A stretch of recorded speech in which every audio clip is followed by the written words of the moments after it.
Okay, there we go. There we go. Okay, so starting to slowly kind of get used to the whole thing of just the way in which this thing is working now, because like I'm not as used to like Streamlabs. I'm used to Streamlabs. I'm not as used to OBS as my streaming thing. So we're kind of getting used to that whole thing moving and grooving. So yeah, welcome in everyone. Hope you're all doing well. Know you guys are all doing great. But yeah, this is going pretty good. Yeah,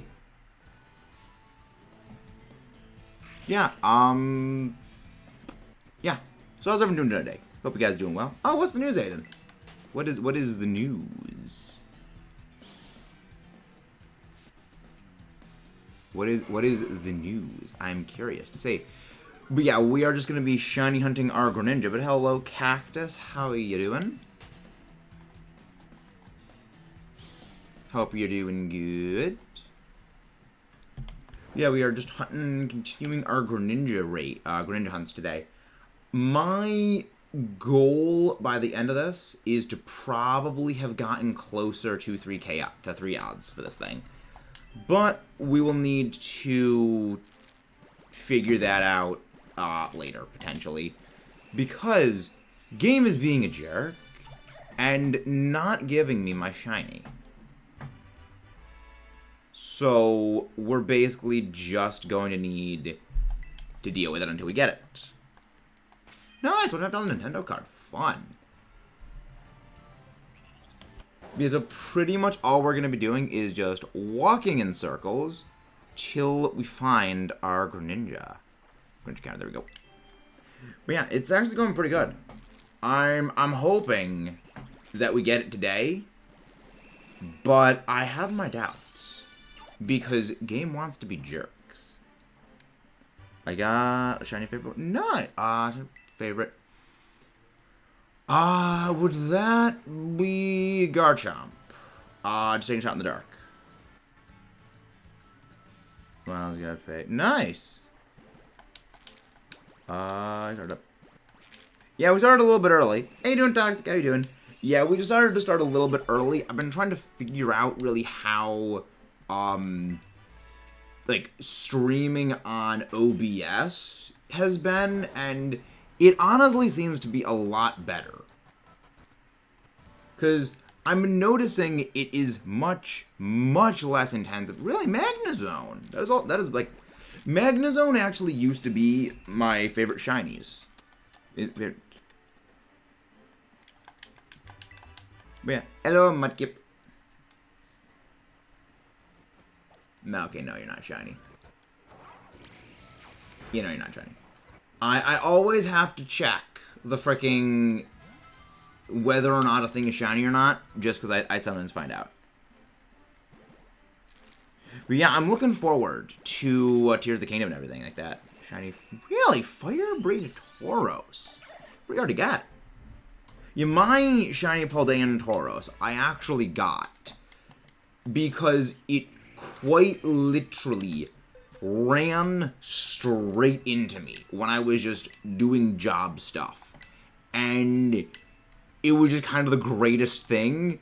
Because, yeah, freaking random Tauros barrels into me. I'm shiny. Come and get it. Because I heard the sparkles. And I was like, wait. That's probably just my Volcarona. But, like, I ran away and just checked. It was like, nope. It was actually the Tauros.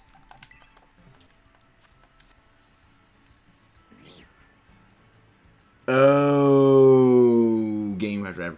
That's why whenever I find a shiny, I will, like, save, like, 3 times. But yeah, that is... Well, I think you might be able to recover it if you go to the backup data. What are you doing, Omar?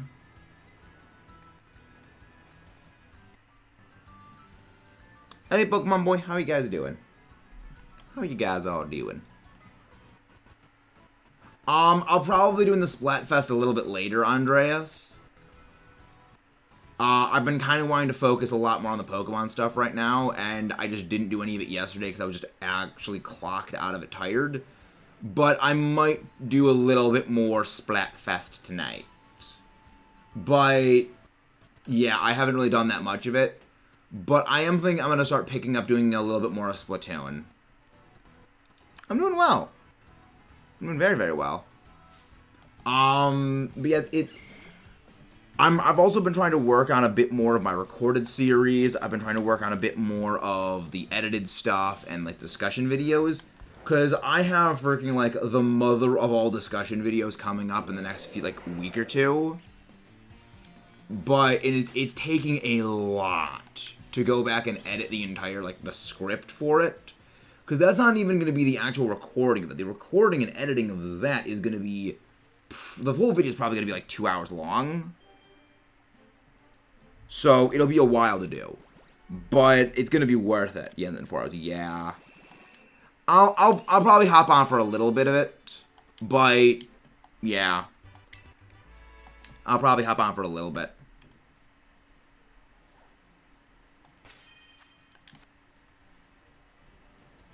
Oh, it's a Pachiri's. That's what that was. But yeah, right now we're really just walking around for that. We got a shiny random Scyther. Really? 4 shiny is delightful. Delightful. Also, guys, again, please don't forget to, share this out to your friends. Leave a like and subscribe if you haven't done so. It very much helps. Especially with us getting ever closer to that goal for the shiny Sinistea hunt. Shiny Authentic Sinistea hunt. We get to 2K by the end of the month. We're going for shiny Authentic Sinistea. Yeah, we gotta grind up the champion soon. Yeah. Yeah, the champion is... They're not that hard, I'll be honest. Her team's not that great. She has like 1 or 2 things that are good. Don't recommend white chocolate. The milk players are tryhards. I was gonna go for milk chocolate anyway, because I love milk chocolate. Remember the HUSS Soul Link shenanigans? Yeah. The Heart Gold Soul Silver Soul Link was great. I've been enjoying that. It just... I'm not generally a Nuzlocke person, but just when it's with Foos, it's something special. It's just delightful when it's with him. I mean, granted, a large part of that was that the game refused to allow Foos to have a Charizard. Well, the thing is, for the Tears of the Kingdom one cactus, that has got to be if we get to 3K by the release of Tears of the Kingdom. So, that one is a little further away. If we get to 3K by the release date of Tears of the Kingdom, we will do the full 24-hour stream for that. So yeah. I think Toxic is talking about Champion ranking Splatfest. Oh. Oh, maybe. Yeah, whenever I hear Champion, the first... granted, I've been working on the Cynthia video. So, like, whenever I hear the word Champion, my thought immediately goes to, like, the Pokemon Champions. Because that is, like, all I've been focusing on for the last few days. The script for that video is about 13 pages long. And the thing is, it actually isn't even one of my longer scripts. There we go. That hair sticking up was a little bit weird to me. It isn't even one of my longer scripts. It's actually probably my, like, 3rd longest script. But it's... The editing for that one's going to be intensive. It's probably going to be on par with some of my difficulty analysis series, which I'm very proud of the difficulty analysis series. I'm proud of that. But yeah, Andreas, can we please get a link drop of Andreas, please? Thank you very much for, like, telling me about the whole shenanigans that are with OBS as a streaming software now, because I'm honestly surprised. Streamlabs was a much more intensive software when it came to, like, streaming on it. So, like, it took more of my CPU, it took a lot more power from my computer to do, and I would notice my CPU percentage was a lot higher with that, software. I'm noticing to stream, to do the replay buffer, and to do now the vertical capture tool, it's a much... It's lower. So OBS is just... It's been so much more useful. Like, yes, it's not as intensive. No frame drops. it's... I thank you for that. Like, it's actually very helpful. I get... You can get last 6 hours. Maybe. Maybe. We will discuss that, Aiden, if we actually get to the 3K before Tears of the Kingdom releases. Most evil thing in the game is autosaves. I don't know. I don't mind the autosave. I just don't really use it all that much. Streamlabs got greedy. That's what. Yeah. Streamlabs is definitely greedy. It's just OBS is just a better it's just a better tool. It brings in the one feature I am missing though is I don't know if it's possible to add this on OBS. Do you know how in like Streamlabs there's like a little feed of like, you know, person has subscribed, person has like super chatted, person has like become a member thing? Is there anything on OBS that is like that? Because I'm not seeing it. So, because like, I mean, that would be useful to have.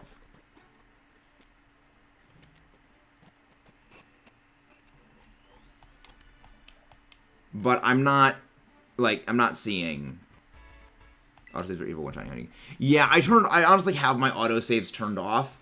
Though it is important to remember there is the backup data save.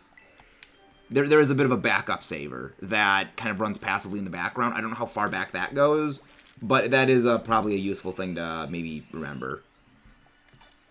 Croaky, going croaky. But yeah, it's gonna be fun. It's kind of interesting seeing what everyone has for like their upcoming recorded series they're most interested in. I was kind of surprised at the Dread one.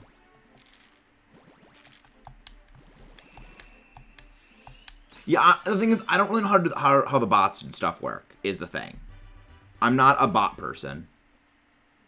Is it just me, or is the super buggy like the game sound?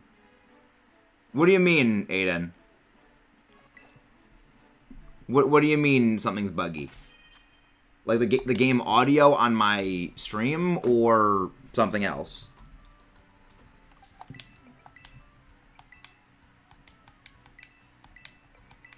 Like the game sound. Let me try. If it's the game audio, let me try something. Alright. Let's see, there's the capture. There, let me try something. If it's the game, let me try something. Let's see, switch. So, let's see, deactivate, activate. Okay, there we go. Let's see if that fixed it. No, okay. I might actually save this Froakie, because it has a 0 attack IV. Kind of want to keep that. Yeah, I just did a little bit of a thing that kind of... Basically, periodically, I just have to unplug my capture card and then replug it back in. And it, like, fixes some of the audio issues that I'm having. Not sure why, but it just pops up on occasion. I think it's more a thing of... Because my capture card is plugged into both my PC as well as my TV. So I'm wondering if it's maybe something to do with the interaction of the TV and the PC. Also, let me know if the audio, like the game audio, is a bit too low or my mic volume is too high. Because since we moved over from, you know, Streamlabs OBS to just, you know, OBS, I don't have all of my audio settings be the exact same. So rebalancing audio, I need to kind of get back to doing a little bit. Yeah, I just changed the other 3 forms and looking like clean. It's changed to the other 3 forms and... Okay, nice. Nice. But how's everyone doing today? I'm not a big, like, football guy, but I'm going to be watching a little bit of the Super Bowl later, which is what, you know, why we're doing this a little bit early. specifically because, yeah, people are probably going to be watching the Super Bowl later, so might not be the best time to be streaming when the Super Bowl's on, because that's probably not going to draw a lot of the big crowd. But yeah, I'm going to be probably working on some shorts, and working on some draft league things. Because, yeah, in a couple of days, we are actually going to be starting the EBL. The Elite Battle League battles are actually going to be popping up in a bit. So, that's going to be fun. I have a couple of my plans for team composition initiated. And I was actually worried about one thing at first. I was like, wait, this Pokemon can kind of screw over my entire lineup. And then I remembered, wait, one member of my draft team actually gets the tools that kind of like hard shuts down this thing. And it will basically open up the way for the rest of the team to go into victoriousness. Because I was afraid of a certain status move. And then I remembered, wait, a certain ability on my team exists that completely bodies all things to deal with, like, status moves. I'm not going to say what it is, just simply in the event that the person is watching, and I don't want to give away my tip-off my strategies. But yeah, you guys are going to see the Elite Battle League battles and when those are done and they get uploaded. Because it's going to be interesting when the Elite Battle League starts. Because this is in Sword and Shield. The Elite Battle League is still a Sword and Shield format right now. They're probably going to be moving over to Scarlet and Violet soon. But it is not Garganacl. But yeah, it's going to be fun. I'm looking forward to seeing like how it all goes. Because I would say I have like more high-level competitive experience, but the thing is, I'm not used to singles. And also, one of the conditions of the Elite Battle League is no items, which for me is a double-edged sword. Because it means on the one hand, okay, if I just have something that outruns things, I will default win a speed. I will be default speed win. But the unfortunate thing is, well, I can't use, like, damage reduction berries. I can't use things like White Herb. I can't use things like a Focus Sash. And that's going to be a bit of a hard thing to do. But Dynamaxing is also allowed. So I have, like, a couple of options for things. And I'm really looking forward to the Elite Battle League battles. The one I'm most looking forward to, though, is one against Lionheart. That's probably the one I'm looking forward to the most. And amusingly, his is actually going to be like the last one of the format, because there's 5 weeks to the EBL. And if I am recalling correctly, my battle against Lionheart is the final of the week. Of the weeks. So it'll be fun to see like what we come out to our shenanigans strats. The Shane like 3 forms. Nice. The bird. Little birdie. Get away, little birdie, Fletchenda. But yeah, those who are wondering why we're basically just pacing back and forth between Glaciadio Mountain and the place known as Porto Morindo, I always like to periodically check the Porto Morindo auction house. Specifically because I like to get the Beast Ball and everything like that. Like all the rare Pokeballs, I like those. But yeah, don't forget to leave a like and subscribe, guys, if you haven't done so. One small click for you, but it makes a world of difference for all of us. Yeah,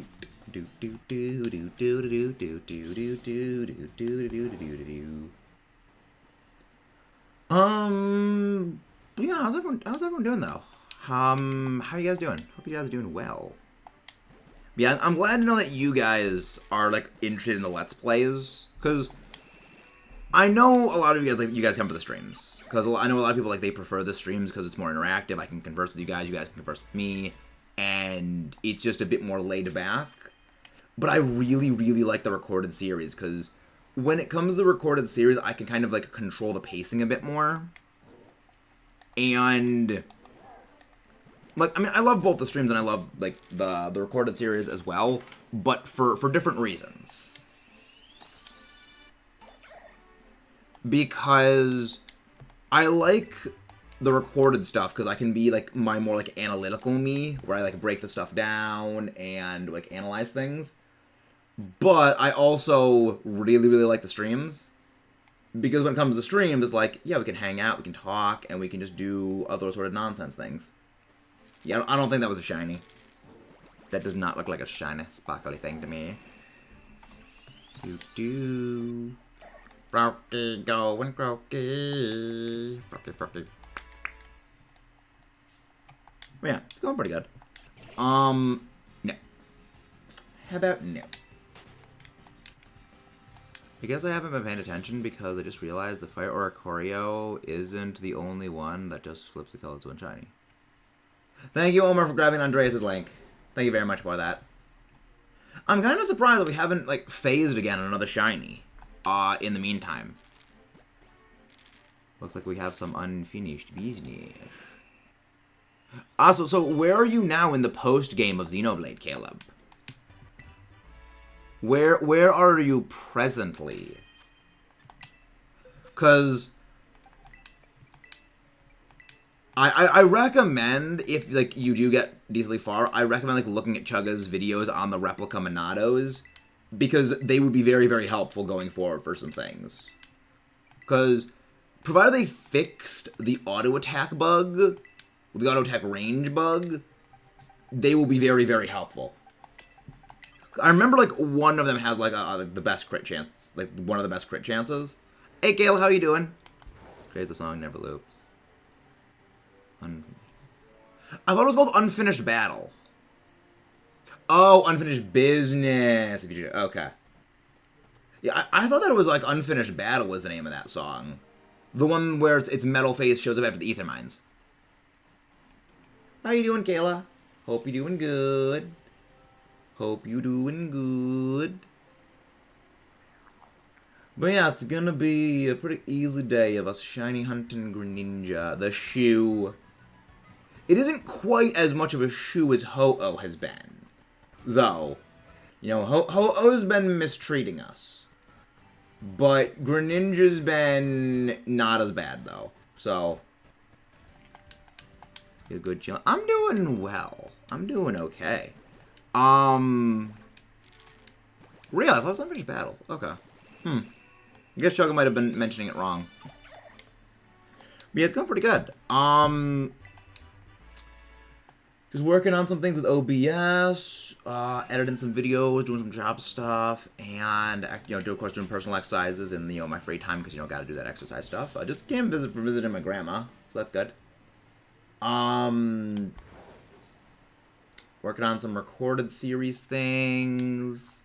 Here are the themes from Zanza's first phase. Yeah, like, the Zanza battle music is just amazing. Like, Chugga chose well when he said, like, Zanza is one of his just favorite pieces of music there is. Because, yeah, that song goes hard.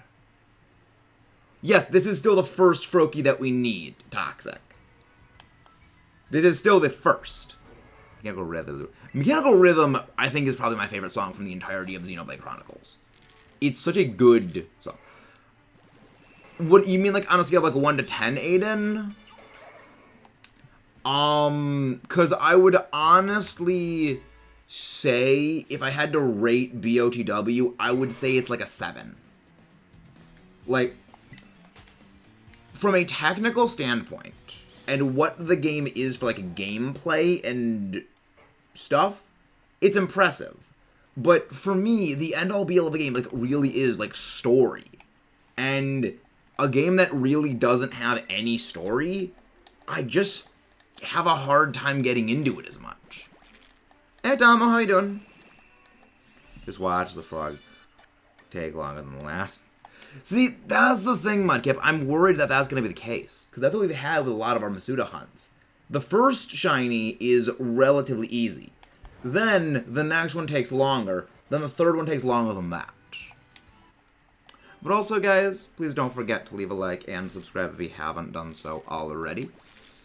First box of the Froakie eggs is done for today. Froakie going croaky. As, like, the whole screen's blurring out. I hate this thing. I really don't like the Pokemon can interact with you in, like, when the eggs are hatching. I think that might be my least favorite thing about the game.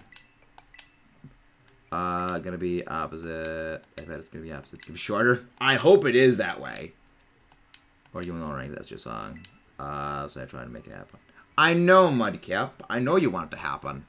Doing good. I got my Froakie a few days ago. Hunting for Coco now. No luck so far except 3 random 6 IV. Yeah, I kind of want to keep track of all my random 6 IVs I get while hatching eggs. But I don't really go for using things like Destiny Knot when hatching eggs for Masuda hunts. Mostly because I don't really mind using bottle caps, because I at this point have almost 200 bottle caps, if not more at this point. I don't really need to be conservative with them, because even if I go out and I make so many competitive teams, which I will end up making a lot of competitive teams, at absolute worst, I will need to spend 5 bottle caps on a Pokemon.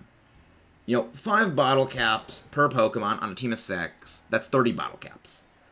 I could make, theoretically, almost 7 full teams of Pokemon and bottle cap them all without needing to start going out and dedicated grinding more of them. So I don't really worry as much about them. Your favorite Xenoblade song that is in a Shadow of Dryland minus Gara Plains? Ooh, that's a good question. Like, Gara Plains is a strong song. It's a strong pick. But I think for me, it's gotta be like Snowy Valak Mountain at night. Like, Nighttime Valak Mountain is a song, and I love it. Anywho got Violet last night and 2 shinies for it. Nice, Hannah. Delightful. Oh yeah, Hannah, later tonight, do you think you would be able to hop on Switch Online and help me trade over some of my shinies from Scarlet into my Violet version? Because I need to move some of them over for my competitive team. Yeah, Makana Steel is also a great one. Like, there's a lot of great... Again, like, Xenoblade just has so many great songs. To list them all out would literally be to just read off a list of the OST. You know, it's kind of one of those things where it's just so good, all of them are just kind of amazing. So we've got 3 shiny marked Pokemon, Wooper, one of the Arcorio in the chat. Delightful. Very, very delightful. Okay, Hannah, thank you. But yeah, actually, speaking of shiny hunting, I have recently had to educate one of my friends in the ways of Herba Mystica conserved shiny hunting. They were only ever making Sparkle Power 2 sandwiches, and I was just like, you know you can make Sparkle Power 3, right? And it boosts your odds even higher. Wait, did you say me or Omar? I mean, it's most like you or Omar, or like Kayla. You know, really like any of those guys would be helpful for it. Because I just gotta move over some of my shinies from my Scarlet version into my Violet version. So if I had to find that Omar called your shiny Roaring Moon. It didn't have 6 IVs. It was the 0 special attack. Yeah, he called the 0 special attack. Hello, Casual, how you doing?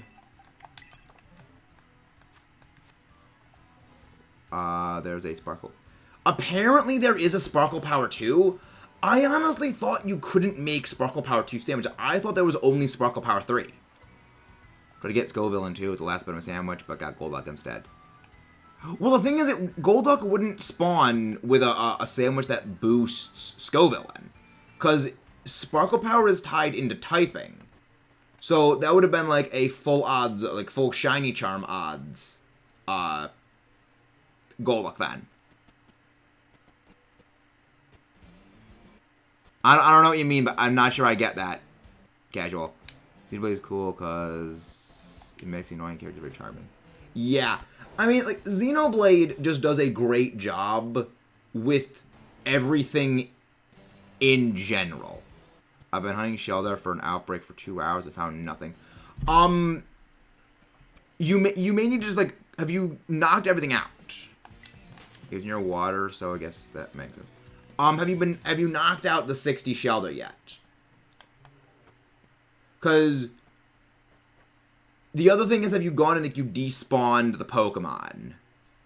Apparently Sparkle Power 2 is a thing?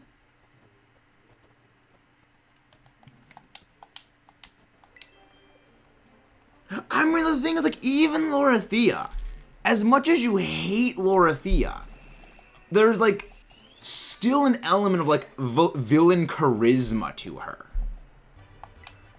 Honestly, I don't really like outbreak hunting. You just avoid that. Okay. Yeah, if you do the Let's Go battles for that, it actually gets it, like, down very quickly. The game's audio. Are you sure the game's audio is cutting out? Because it's fine on my end. The audio on my end is fine. I'm not sure if Sparkle Power 1 is a thing. Because, like, I think that the amount that Herba Mystica give is just too much for there to even possibly be a Sparkle Power 1.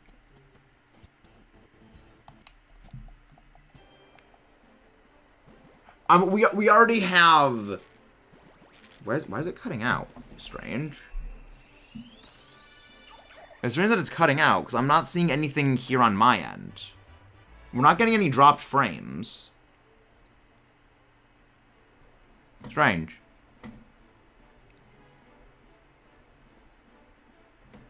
That's weird that it's cutting out. Yeah, I'm not seeing anything on my end that, like, says audio is having problems. It could be like a YouTube thing. Strange. Thank you guys for letting me know on that. Thank you guys for knowing that. Yeah, and Greninja's being a shoe. Yeah, Greninja's being a massive shoe. Greninja's not going to go in a shoe. Greninja is going to get booted by a shoe. It's a YouTube thing, I always. Yeah.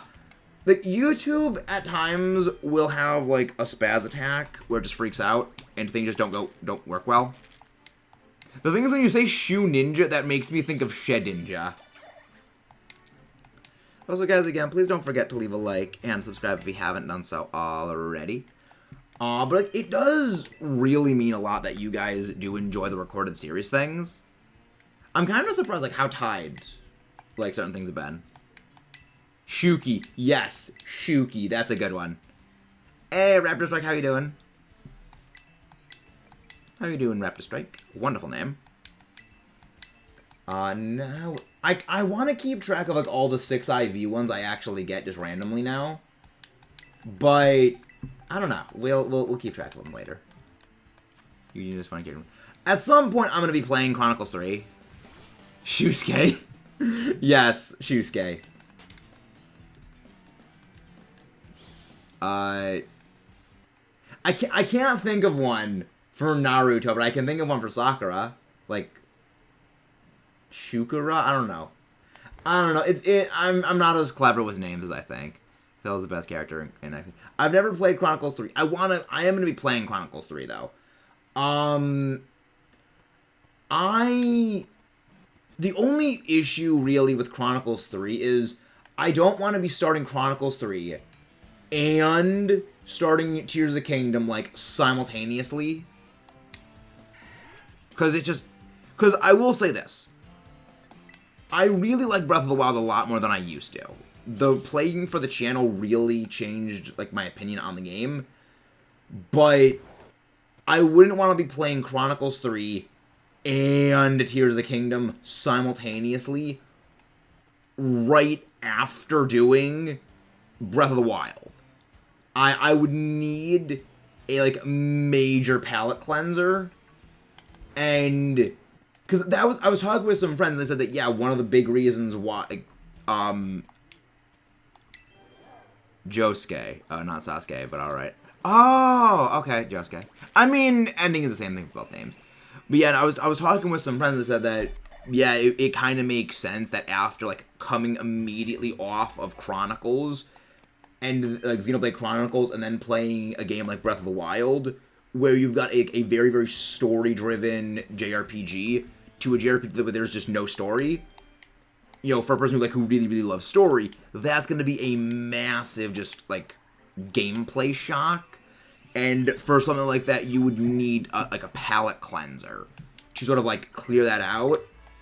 And that's part of why I'm not really sure how long it's going to be until I play like Chronicles 3 and, you know, after Tears of the Kingdom, is I don't really want something like that happening again where I just end up disliking a game really because I just am too used to something else. It was me, Dio. I love that line, honestly. There's a lot of great moments in JoJo's Bizarre Adventure. I mean, estimated crimes, 30 billion, chance of someone finding a Xenoblade game, not include people who bought more than one. Yeah, it's like, Xenoblade is a great series. I enjoy it, and I honestly credit the proliferation of people knowing about Xenoblade really down to Chugga Conroy. How you doing? How you doing, that dude? How you doing? How you doing? Welcome back, Aiden. Nightbot says, welcome back. Console D? No idea who that is. No idea who that is. No. Yeah, again, I kind of want to make a counter of every time we're hatching eggs and a Pokemon interrupts us. But I've decided against it because we know it would just be insane. Console D is budget middle phase, which makes him a great character. It'll be interesting, though. It's good that you guys are interested in seeing the Master Trainer battles for Let's Go, because I kind of expected that no one would really care about the Master Trainers, because they do kind of require a little bit of a competitive brain to fight them. But yeah, it's good. I'm glad that you guys are eager to see those. Dang it, no. I kind of want to see how many 6 IV ones we get. Nope. Remember, Flamigo would always get me when hatching an egg at least 100 times. Yeah, I mean, it's like, I've noticed it happens with Tauros the most. And it's mostly annoying with Tauros just because of how fast Tauros is and that they travel in swarms. And then if you fight one, they will, like, lock onto you. And then, if you leave, then they will... And then, like, the other ones, like, home in on you when you're in the battle with another one. I've seen the MDJTV where he beat them all, the shinies. I have no idea what you mean. Oh, Master Trainers all the shinies. I'll be honest, I really don't watch MNJTV. I don't actually watch, like, PokeTubers. Outside of, like, my friends in the content creation community, I don't watch Pokemon stuff. You know, of course, like, beyond occasionally if I ever want to go rewatch the anime or something. Mostly because I don't really watch a lot of gaming stuff outside of when I'm live myself or outside of my friends. I mostly, if I'm ever watching anything on, you know, off time, it's either going to be a TV show I'm watching or it's going to be, like, documentaries and stuff. It's weird, but it's kind of the way I do stuff.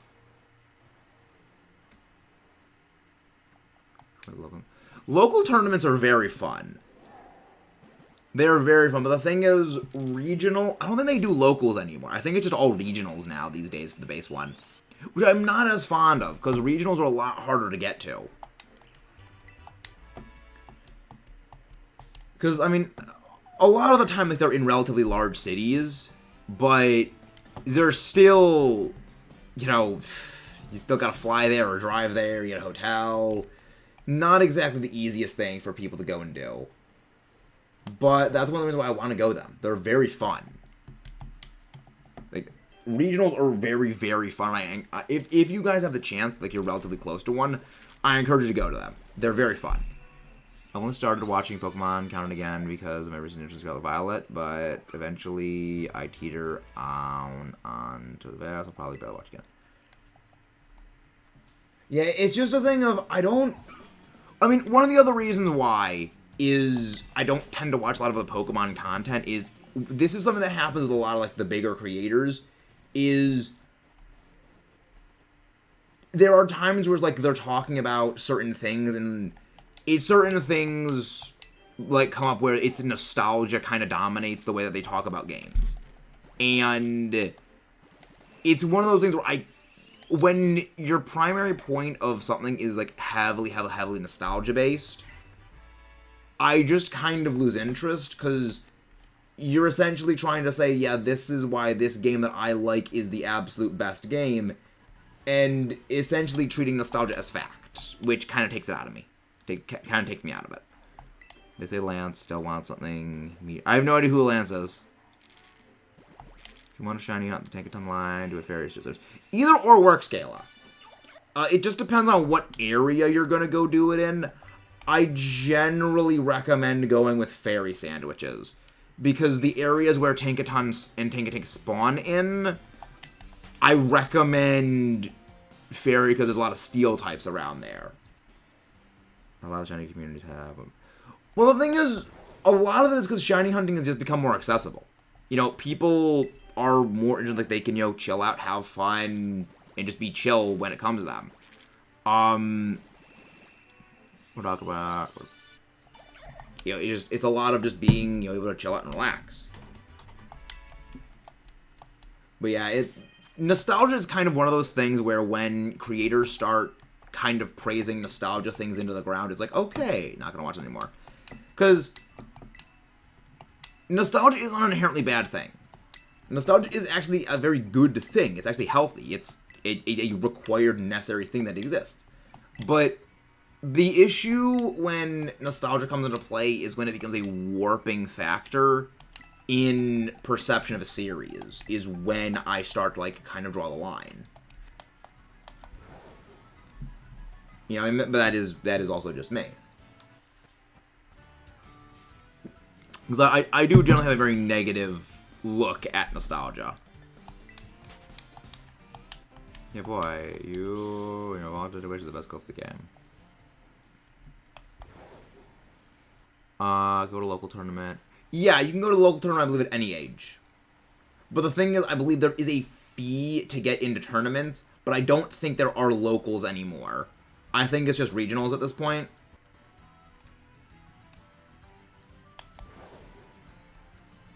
Yeah, because I remember they used to do locals, but I think that they stopped doing locals a while ago, but I don't remember when.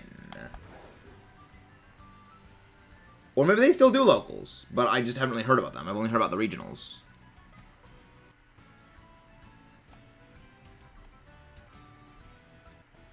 Let's go back in here. Into the cave.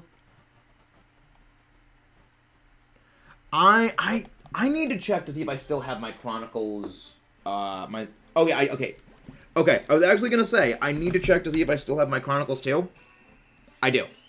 I've still got my copy of Chronicles 2. Probably going to at some point play that while watching Chugga's LP of it. Because I would, at the very least, like to play the game and, like, see through to the end. Hey, JK, how you doing? I'm doing very well. Doing very, very well.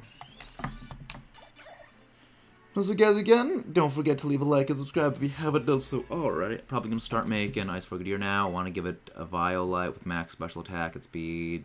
Should I worry about it? Well, I think you'd want to worry about... You'd probably want to add on HP, but it's also a Frogadier.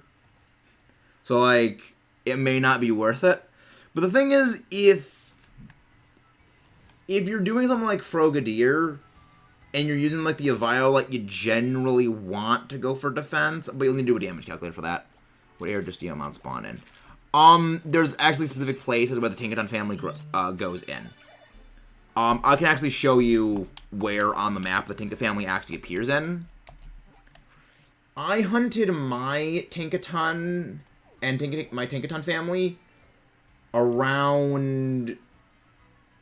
There it is. I got my Tinka around here. And I got my Tinkaton and my Tinkatuff and the other Tinkatuff here in Asado Desert. So I recommend those places, and I recommend using a fairy sandwich. Because if you use a steel sandwich in either of those locations, you'll get, at the first location I showed you, you'll get Bronzor spawns. And if you go to the other area, you will get... Earthworm spawns. And I believe also Bronzor spawns. Yeah. You're up for some good story in... But yeah, I mean, I at some point need to watch Chugga's Let's Play of it, because I would like to finish Chronicles 2 at some point, because I'm relatively early in the game. I was, like, in some giant forest, and then I went into, like, some giant monster skeleton thing, and that's all I remember. Reppers, good story in Pentas. Practice reaching. I mean, I remember there was like this bird-headed thing. There was like this giant, like, buff, bird-faced blade, like a beak, and I think it had wings or something like that. I don't remember that much. It was... This was like... Oh, God, I don't even know how many years ago. Because, like, my copy of Chronicles 2 that I have right here, right next to me, it is still in its packaging. So let's see, when was the game come out? 2017. So what, 2018 or something like that is when I got that? Like, it is still in the wrapping. So I've had that game for a long time. It's been so long since I played it. I actually got my shiny Tinkatuff outside Zappuccino with brothers. Yeah, there's a number of places you can get them. Those were the two places I went where I got mine. Rock and Random, you're in... Maybe. I don't really remember, because, again, all of Chronicles 2 that I have played, aside from some giant forest... Okay, that sounds familiar. Yes, I remember I was, like, inside of some giant monster thing. And that sounds a little bit familiar. Like, all I remember is, like, there was just some bird thing... And then there was me being inside, like, some giant monster skeleton thingy. That's all I remember. Did they just... I know this is not what we're talking about, but... What's your favorite, least favorite Paradox Pokemon? My favorite Paradox Pokemon is... Roaring Moon. Like, overall, it's Roaring Moon. Favorite Paradox Pokemon from Violet, if you're also asking that, is probably... Oh, that's a hard thing, because, like, that's a bit of a hard one. But... Ooh, that's a hard pick. Probably Iron Valiant. Least favorite? The things, for as much as I love Fluttermane, Fluttermane was a jerk to me when it came to catching that in my Scarlet version for the Dex entry. So, I guess, like, least favorite might be it, but that's really just because it was kind of mean to me. Do I put Herba Mystica your favorite sandwich? Yes, you have to have Herba Mystica in all of your sandwiches if you're going for Sparkle Power. And then my least favorite one from Violet, I say probably gotta be Iron Thorns. Like, or Iron Thorns or Iron Jugulus. Because, like, I love me some Mecha Godzilla. But, like... That thing hurts me. Like... Iron Thorns hurts me with how not great it is. Iron Valiant. Wait. Let me check my thing again.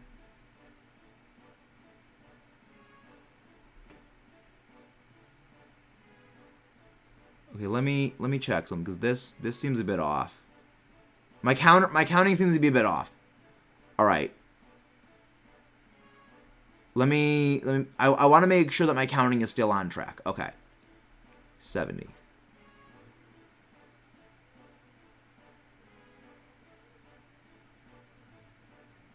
Okay. Oh wait. I'm smooth brain. I'm smooth, but I am on track. Okay. My counting was up to date. All of my counting was correct. I was just like, wait, no, I'm doing math wrong. Full customizable trainer profiles. It's fun to see what people come up with. The thing is, I don't really care much for the customizable profiles. It's kind of the same way as me for, like, the custom... Like, it's the same thing with me with, I guess, like, the custom outfits that people would come up with in, like, Scarlet, and not Scarlet Violet, in Sword and Shield and X and Y is... Even though it's, like, fully customizable that we can all do, I end up noticing that people will generally just make basically the same outfits or same, like, backgrounds. Like, the amount of times I've seen people doing, like, the Eevee, like, just, like, Eevee evolutions or shiny Eevee as, like, their profile picture on this. And then how many times I've seen people doing, like, Eevee outfits in, like, Dynamax Avengers. It's all the same. So it's like, there's all these options, and yet we always tend to go with, like, the same 5 variations. So at that point, why not just not have the customization if everyone's gonna, like, do the same thing? Like, that's why I like the trainer cards. I like the, freaking,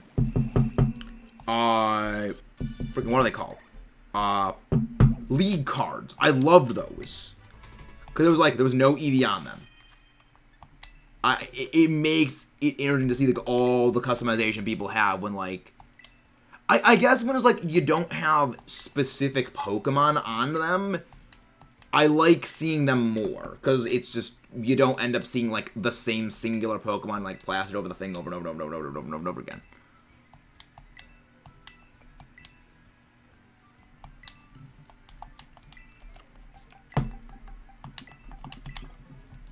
But I mean, that also is, like, just me. Because, like, I mean, for me, it's my brain very much goes in this track of, if everyone is going to end up doing the same customization, what's the point in even having customization in the first place? But also, I mean, it's a very, very cynical way of looking at things, but also it's, like, it's just the way that my brain is hardwired. Because my brain's basically hardwired for, like, analytical and stuff like that. So, like, the emotional thing kind of doesn't click for me. Like, at least in the same capacity as it does for other people. By the way, you might want to go back to get these other files. But yeah, I at some point I'm going to be playing Chronicles 2 again. It's going to be interesting. I don't think I'm going to do a Chronicles 2, like, playthrough of the channel. But...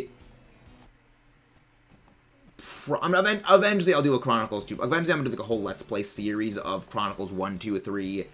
And if they release Chronicles X on the Switch, I will do Chronicles X. But that depends on when they release that. Trainer cards were awesome too, yeah, that's what you mean, but it's nice to see uniquely cool trainer profiles. Yeah, but the thing is, when you have, like, unique trainer, like, cards, but everyone ends up making the exact same trainer card, is there really a point to having unique trainer cards at that point if everyone's just going to do the same thing? Which is kind of like my take is, if everyone's going to do the exact same thing, what's the point in having unique ones? Because, like, we all do the exact same thing. So it kind of, like, takes away that uniqueness. I've heard great things about Chronicles X. Like, I don't know why. Like, I've heard people say that Chronicles X and Xenoblade Chronicles, like, they're both great games. I don't know why there's just, like, suddenly, like, Chronicles X is bad. I've heard, like, nothing but good things about it. It's only now I'm hearing, like, it's supposedly bad? Which is just visible confusion.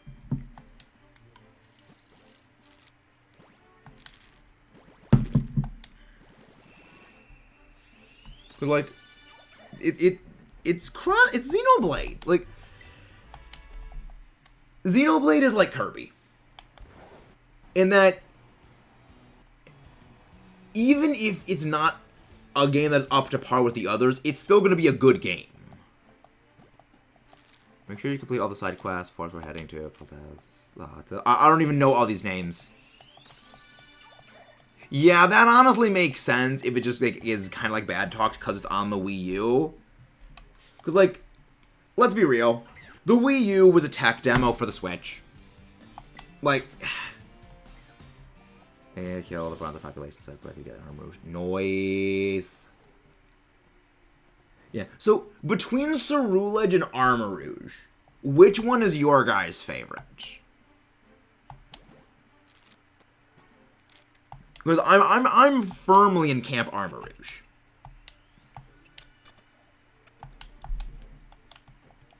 Yeah, honestly, it probably is the worst Nintendo console. Because, like, but a lot of that really came down to, I think it was just rushed. Like, it was trying to do a bit too much too quickly.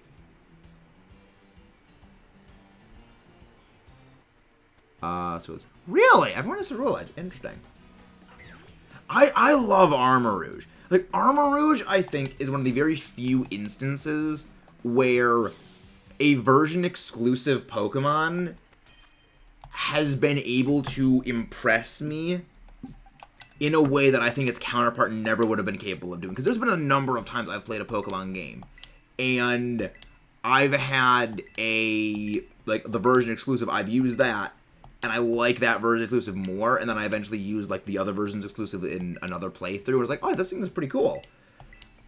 I think that had I actually used Cerulege, I never would have gotten the same enjoyment out of it as I got from Armor Rouge. Granted, a lot of that is because Armor Rouge's moveset is just kind of insane, and it's really damn fun. But, like, that's the thing, wait.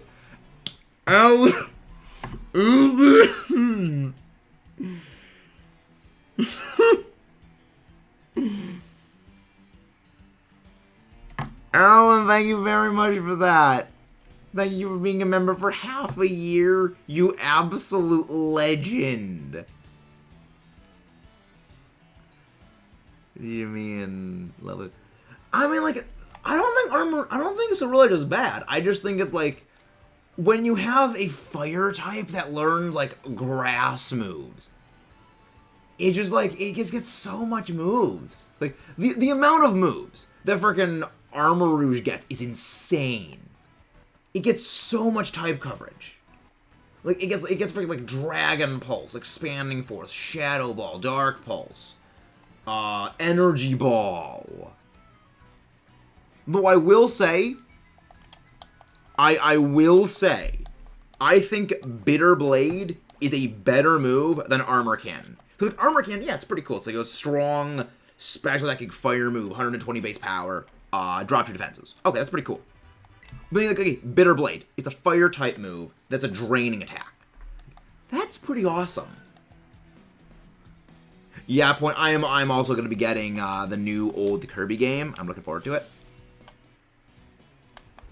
Like, I'd love to do, like, a co-op Return to Dreamland playthrough, but you'll always be 10 levels over your enemies till you get less of the game. Yikes. Yikes. Member hype. Yeah, but then you can't use, like, Life Orb on it. Like, I really, really like Life Orb on Armor Rouge. Yes, it's special fire close combat. Because I do like how they've been doing that with moves in these games. Where they will add in, like, this is a typing swap of this other move. Where it's like, Headlong Rush is just a ground version of close combat. I actually really like that. Because it gives more variety to moves.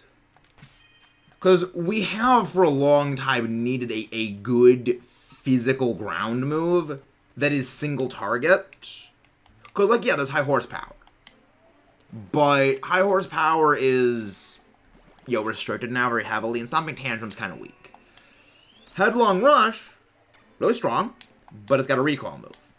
So, like, yeah, it's pretty good. I like it. I do like how they have that sort of counterpart move thing. Nope, nothing useful in the Porto Morindo auction house. There we go. It's going pretty well, Mr. Toast. It's going pretty well. We're just hatching some eggs for our Froakie, which is refusing to sparkle for us, being a shoo. Yeah, I don't quite think... I have a feeling within this batch of eggs, like the entire selection of, I think, like 100... I think of, like, the 200 eggs I bred up for this batch hunt. I think the shiny might be buried within them, but I will need to finish hatching the rest of them first. But hopefully we go well. I am very excited for the EBL. I was actually talking a little bit about the EBL beforehand, and that I have been preparing for my first round battle, just because I use the damage calculator. I go on to Showdown's damage calculator and I plug in, like, some hypothetical team ideas, and start looking at, okay, what should I be afraid of? How much damage can I do with certain things? And what should they be afraid of on my team? Legion Chronicles 1 to be like, hey, Shulk, I saw Bunny yesterday. Can you kill 100 of them? The thing is, I don't mind those. I don't mind those, like, massive enemy destroy quests. Because there's, like, it's a lot of good experience. It's just simple, go out, destroy a thing. You get some good materials. You get, some decent experience. AP, SP, and... It also, like, helped build up effects. Like, okay, we get, like, chain attacks and everything. Honestly, because I really want to finish up Legends, I may just Masuda the Hisuian starters and Scarlet Violet, transfer them and evolve them. The thing is, I don't know if that's going to work.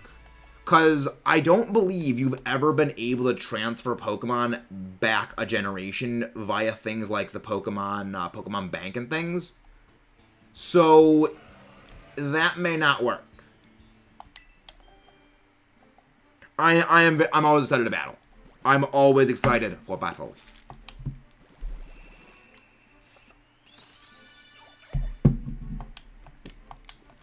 But yeah, I don't think you'll be able to take a Pokemon from Generation 8.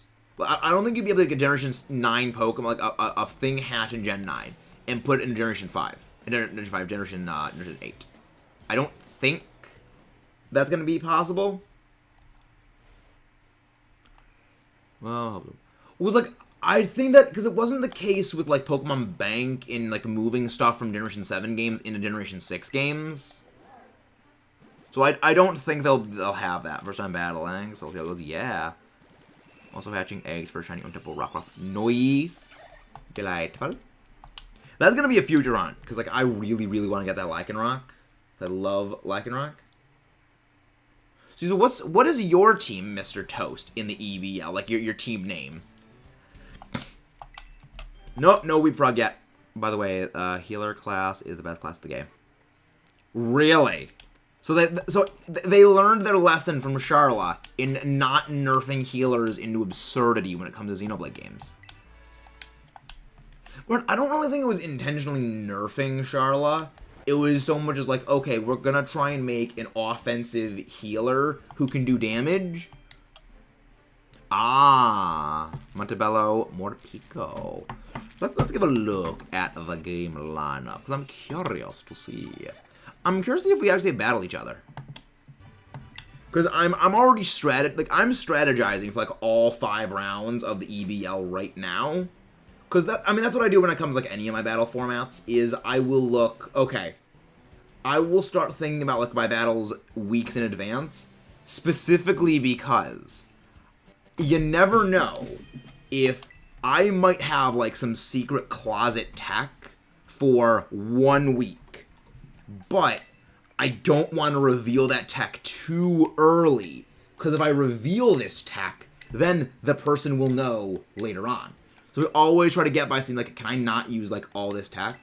Because this is a perfect example of it. In another draft league I'm part of in a different server, I have multiple Pokemon that have access to Freeze Dry. And I'm going up against a guy who is doing a very, very heavy rain composition. And I don't want... I'm possibly going to be facing him in the finals of playoffs. No, I'm possibly facing him like the finale of the entire league if I get to the finals. And I'm going up against a bunch of other people who have freaking, have like water types, but I don't want to reveal my freeze dry tech too early. Because if I reveal the freeze dry in a battle I don't need to reveal it in, that gives them an edge of knowing my secret tech. So I always do the thing of, can I get by without revealing secret tech? Hey, nice, you Kayla got your shiny ticket up. Nice. Love it. Welcome to the Hammerbringer of Doom. Oh, already got like 20 bronze fragments. Yep. I mean, you never know if you want to get multiple auspicious armors. Because you may want to trade with someone so you can get a malicious armor and an auspicious armor. Yeah, because like, I don't like revealing my tech until I need to. Specifically down to, if you give, like, all Pokemon battling is information. If you know more information about my lineup before our battles, that gives you an advantage.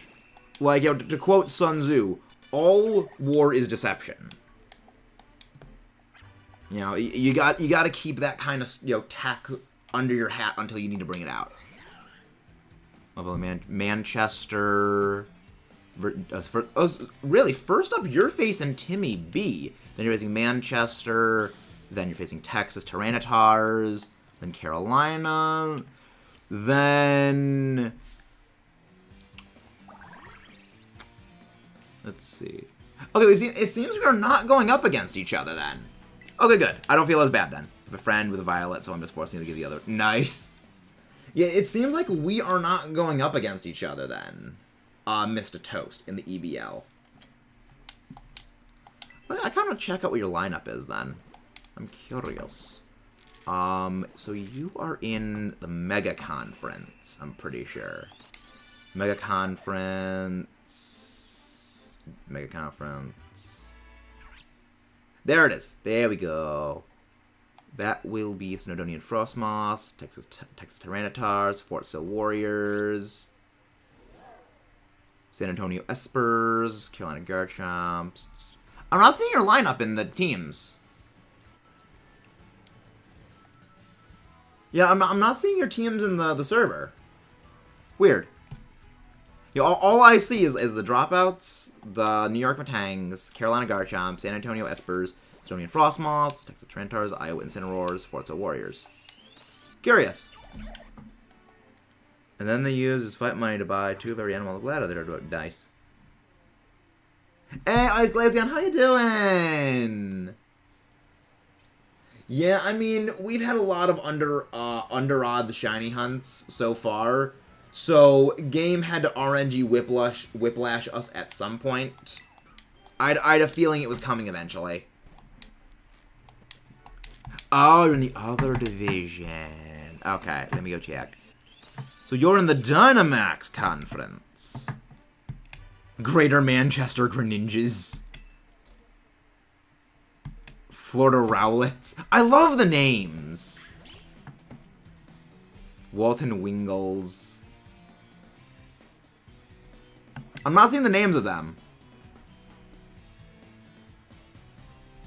I'm not seeing the names. I guess the guys didn't put like your names on things. So so yours is I'm assuming. Oh no, there it is. Sorry, my brain's a potato. Ooh, I like how you went for the Reshiram Zekrom duo. I like how you did that.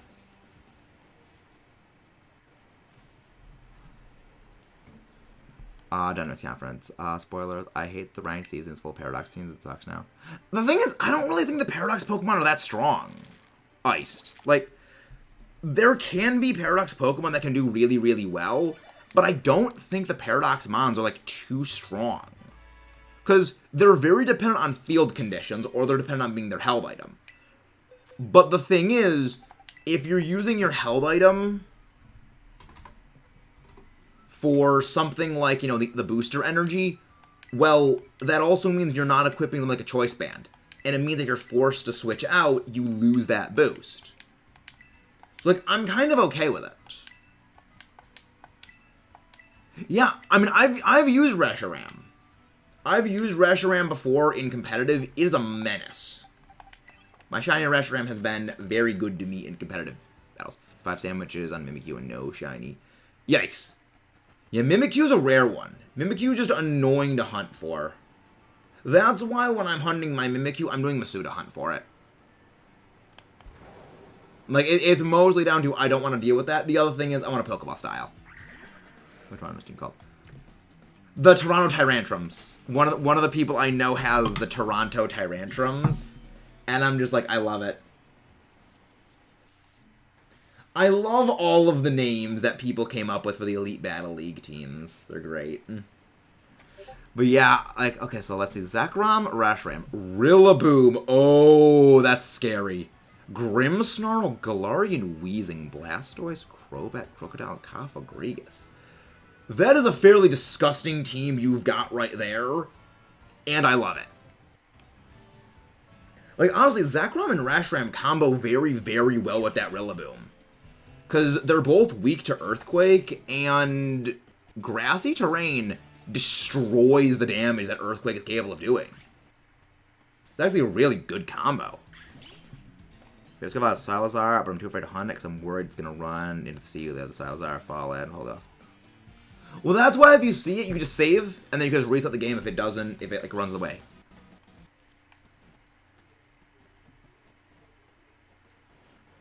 No, it's just playing the game. Pokemon back-to-back instead of people being creative, not the strength. Creative, not the strength.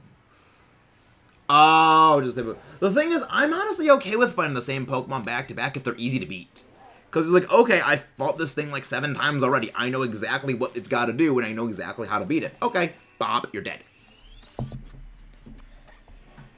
Because, like, that's the one issue I do have when it comes to Battle Stadium, is there is a noticeable lack of creativity, but that's why I prefer the in-person events.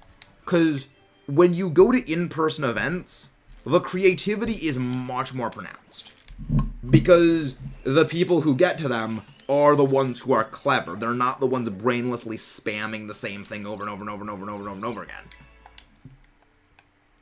Or if they are using the same stuff as like everyone else, they understand why it is good and what it is able to do, so they are more effectively able to use it and be more creative in the battling. So it's like either way, it's still a better fight.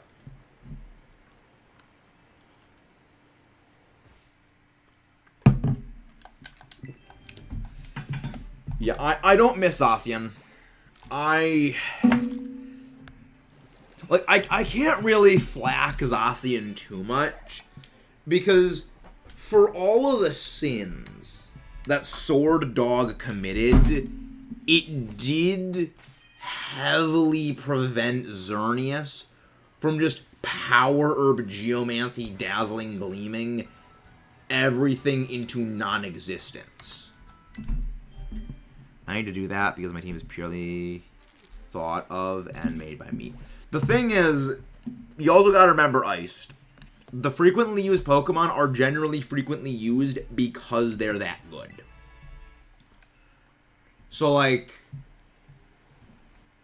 there is pure thought, definitely is good, but also there is, like, you have to combine, like, the pure thought with the hard metagame. Like, I didn't really mind Zacian, because they also nerfed Zacian. So it's not as strong as it used to be. Which is good. Though, Zacian does have less to be afraid of with the removal of Scald from Water types movesets. So... Well, then again, we do have Skeletors now.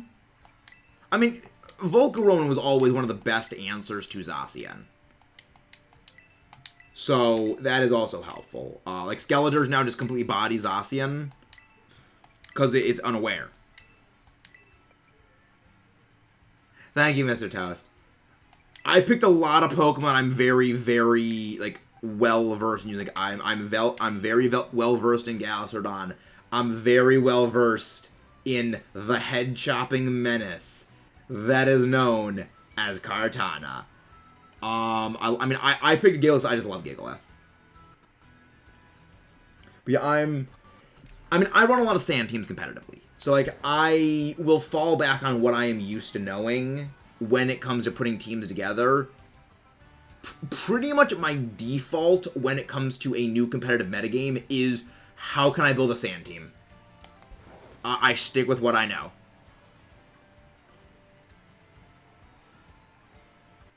Yeah, I mean, Unaware is just a good ability. It's very useful. Because it just stonewalls boosters. Like, one of my favorite things is that I remember watching one of my friends battle a Zacian just online. And the person using the Zacian didn't know how Unaware worked, so they would just hit like, I think it was a Quagsire. They just hit the Quagsire with, you know, a move. They would see it didn't really do all that much. Okay, then what they would do is, I'll just start using Swords Dance. And it's like, you don't realize that it's not working. Oh, she go Flash Fire Weak. I'm glad it doesn't have Flame Body. Flame Body wouldn't really do well for it, because, like, Flash Fire is a much, much, much better ability. I guess maybe it would be Palafon. But, I mean, we come up with our own names. Like, my team's called it the New York Batangs. So, like, we come up with, like, they don't have to, like, exactly mimic the exact thing. Like, the LA Inferno is one of them. We try to generally get them to mirror what, like, the IRL team is. But we all, like, there's something we just can't really work on it. By the way, I've been retending for Dialga for 5 days straight, and... What game is this in? Is this a BDSP? So that Dialga hunt broke me. It's like, Dialga's so good. Yeah, Dialga's actually on my team for, Dialga is on my team for the EBL, so I'm looking forward to having just, like, literally, Zawaldo is on my team. Just Zawaldo. Yeah, nothing about you're right. Terra Grass is something else, weak to fire. Yeah, like, a lot of Armarouge competitively will actually go Terra Grass. They go Terra Grass, they go Terra Fire. It really depends on what you want to do with it, because some of them go Terra Fire because they use, you know, ridiculous spread damage heat waves. But others, they want to go Terra Grass, because, well, now you get Stab Energy Ball to wipe out grass, to wipe out opposing water types, what opposing rock types, what opposing ground types. But also, well, now you're able to be immune to fire type damage. You're able to hit the bug type and the ice type you're now weak to with fire moves. And it's a psychic type, so it can hit poison types. It's really only kind of afraid of flying types now. And I honestly prefer that one. The other reason why some of them go for grass instead of fire is grass types are immune to Amoongus's Spore and things like Rage Powder. So you can't be put to sleep by a Moongus, you can't be Rage Powder redirected, and you're immune to the most obnoxious thing in the world, which is freaking Spore. So there are very valid reasons to go to either typing. I mean, I've seen a number of them that opt for Psychic for even more spread damage on Expanding Force.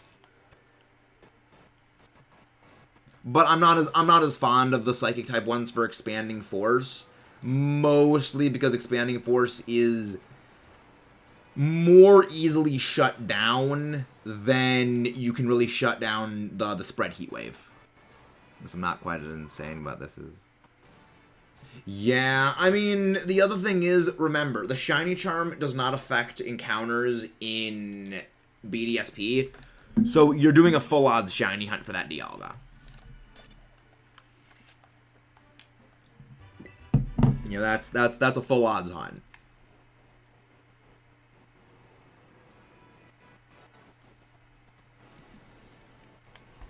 But yeah, I gave up on my hunt for Dialga back in BDSP just because, like, people weren't really tuning in. Because, I mean, as much as I love Dialga, if I'm going to be hunting for that thing, I'm just going to go Dynamax Adventures for it.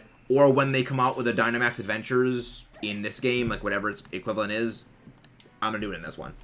Yeah, it doesn't affect it. It only affects Masuda eggs. I mean, it only affects eggs in BDSP. Yeah. It only affects eggs in Brilliant Diamond Shining Pearl, which is one of the reasons why people don't really like BDSP that much. Is...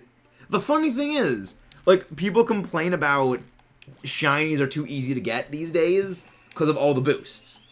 And yet, they complain about in BDSP, well, the shiny charm's broken or doesn't do what it's supposed to do. It's like, so, you guys are complaining about shiny hunts being too easy, and then also complaining about the game where it doesn't do that.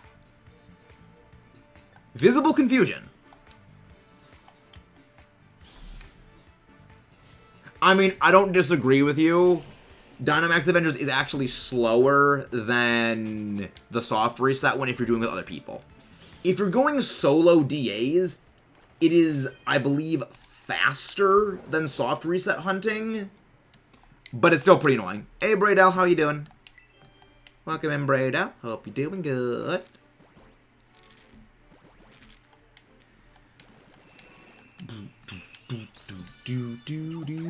Froakie going croaky.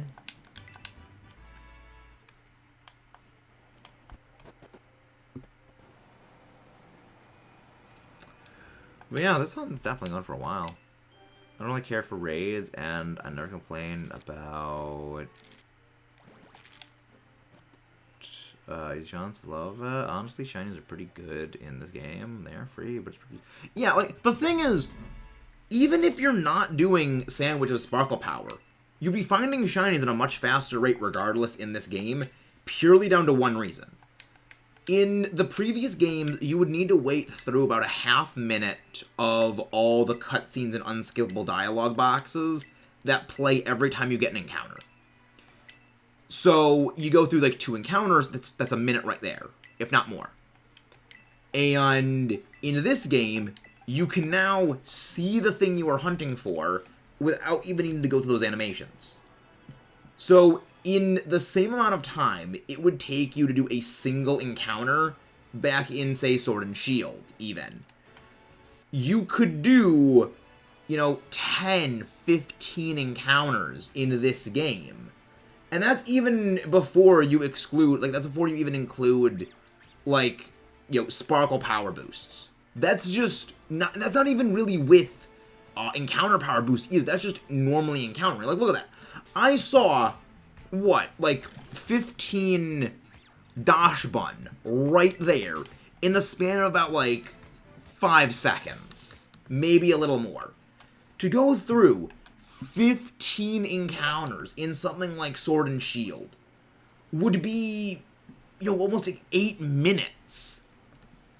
So, like, we're not used to hunts that don't take that long because the game doesn't waste your time with unskippable cutscenes. And we translate time into difficulty. That's kind of an unfortunate thing about us being the way we are, that we equate difficulty with time. You know, if a Pokemon takes 3 moves to go down, as opposed to taking 2 moves to go down, we think that Pokemon is more difficult. And it realistically, that's not really the way it is. We kind of need to adjust our way of thinking. Yeah, it saves so much. I'm like, the thing is, it's the same rates. If you are not doing Sparkle Power, your encounter rates for shinies are identical to what they are in any other game. It's just that you cut out all the wasted time that you spend in animations. You know, so we have shiny hunts that are, you know, it's not 1 or 2 or even 3 times faster. Shiny hunts in this game, without Sparkle Power, are of the same odds, but it is of, you know, 10 times faster. It is in order of magnitude quicker, just because the game doesn't waste your time with unskippable cutscenes. So shinies aren't easier to find, because it's the same odds. They're faster, but not easier. Hey, Humberto, how you doing? We were actually just talking about the EBL. How are you doing, my friend Humberto? How are you doing, my man? Greninja's still being a shoe, but how you been, my man? Hope you're doing good. Have you Sparkle Power every time, and now it's time. Yeah. Like, I mean, my stance on is this. I am all for faster shiny hunting. The main reason for it is it's a very slippery slope between people. Well, I'm just gonna gen in a shiny I like. It's not like it's gonna hurt that much, right? I'm just making an alternate colored Pokemon. It's got the same stats and everything. And it's a very slippery slope to go from, you know, genning in a shiny because you like it to genning in other things because it just saves time. So anything that reduces that pressure to gen and hack, I am always for. You know, I've said before, and I will say it again. I would be 100% okay with every single one of my shinies being worthless because they're so common. If it means there is no pressure for people to gen anymore, I am perfectly okay with that. Just because I hate genning that much. I think genning is, like, the biggest sin of the series. I'm about to boot up Violent Grabs makes noise. Max Trainer is Goomy. We actually have a shiny Goomy. We got that during the shiny race with the one and only Sly Guy. One of my only shinies I got during that entire hunt. I still need to go for the rest of them, and I also still need to go for Hisuian Goodra and Hisuian Goomy in the future, so I still need 4 more of the Goomy family. That's not going to be fun. But eventually we will make sure to get them off. Hello, Sheepo Floof. It is the Sheepo Floof. The best Sheepo Floof. We love it. I love it. It's such a happy Pokemon. Everyone else is just so happy. I love it. I still need to also find my next shiny Pawmi. My next shiny Pawmi, because like with Murkrow and also Lechonk, I really hope I get the entire Pawmi family shiny just from full odds encounters. Because that's just, it would be just funny. I am vaguely ready, Humberto. I actually sent you a DM thing about actually me being ready. I'm actually planning for my first round of battles, and I have a plan for it. I was actually worried about my first round battle until I realized, wait, I have a certain thing that gets a certain other thing that kind of removes my only threat on the opposing team from existence. It just obsoletes their one win condition. Which, I like to minimize my opponent's win conditions. It's the best way to win. Because like we were talking about like how much of an information war Pokemon is, and that is like, yeah, it's all about like having more information on your opponent's team than they have on yours when it comes to planning. So, I'm not going to reveal some of my secret tech until later. Like, if I don't need... Like, the example I was actually using was in another draft thing I'm a part of. I have Freeze Dry on a couple of my Pokemon. And the person I am anticipating is going to make it to the finals is running a heavy rain team. So, I'm not going to use Freeze Dry on a team that I don't need to bring Freeze Dry for and risk tipping off the other guy, hey, Freeze Dry as a move exists, and you should probably be scared of it. What's an average amount of raids to get 50 Terra Shards? Ooh, probably 10. I've noticed, because I only ever do level 5 raids, and I notice I get about 5 or 6 Terra Shards, like, per one, between, like, 4 and 6 Terra Shards per raid. So, about 10 in total to get, like, the required amount. But it also does depend, like, what Terra type you're referring to, because I know for certain Terra types, you know, I just use the raid event ones. Because, like, the raid event ones give us so many Terra Shards. Hey, Forsaken, how you doing? Why is Murkrow used for Tailwind outside of the others? The reason why is Murkrow's remaining kit. It gets Prankster as well. But also, guys, again, please don't forget to leave a like and subscribe if you haven't done so already. I could go release the next ones. But yeah, Murkrow is used for Tailwind over others because it gets Prankster, so it gets priority Tailwind. It also gets Foul Play with same attack bonus, so it can rebound high attackers' own attack that's into themselves for some pretty big chip damage. It gets Taunt, it gets Quash, both of which are priority. It gets Haze, so if you're using, like, Intimidate, you're using stat-lowering moves, your opponent is using them, you can completely negate those debuffs. Also, if you're using a debuffing move yourself, you can haze away your own debuffs. Like, I've been using Hydreigon with Draco Meteor and Goldengo with Make It Rain, both of which decrease your special attack after using. But if my Murkrow goes Haze, I lose those debuffs, so now my Hydreigon and now my Goldengo are back to full power. So their one weakness is basically removed. Yeah, Murkrow is annoying. There's a reason we call it the VGC bird on the channel. I freaking love Murkrow. It's a nightmare to deal with. And I'm honestly kind of like, yeah. Because, like, it's one of the few instances where a pre-evolution that gets Prankster is legitimately competitively viable when its evolved form just isn't viable at all.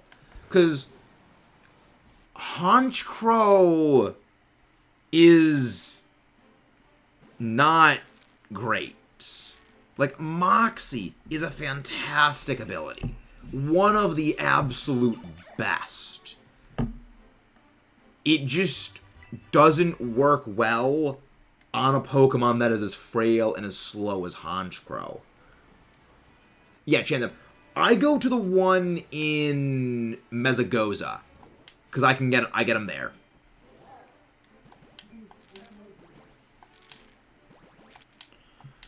But yeah, I freaking love. Moxie's an amazing ability. Moxie is one of the best abilities there is in competitive, because anytime you land a knockout, you will gain an attack boost. The issue is, a lot of the time, the users are not always the greatest for it. Like I remember back in Sword and Shield, I would run a Moxie Max Airstream Gyarados. It was one of the most powerful things that I ever found in that game, and I was using a weakness policy Dynamax Togekiss, keep in mind. You use Max Airstream, you get a speed boost. If you land a knockout, you gain an attack boost. It is functionally a Dragon Dance that deals damage. It's so powerful. I'm more excited to see if the number one go-to wants home. Well, the thing is, I believe Murkrow is like... the thing is, VGC rankings, because I check mine on Pikalytics, they will fluctuate. The main reason for this is that Pikalytics is update kind of in real time, where they use information from actual competitive events. I have a feeling Murkrow is still going to be highly used, even when home compatibility is added. Because you gotta remember, they're not always going to allow in the home-compatible Pokemon when it comes to the allowed dexes.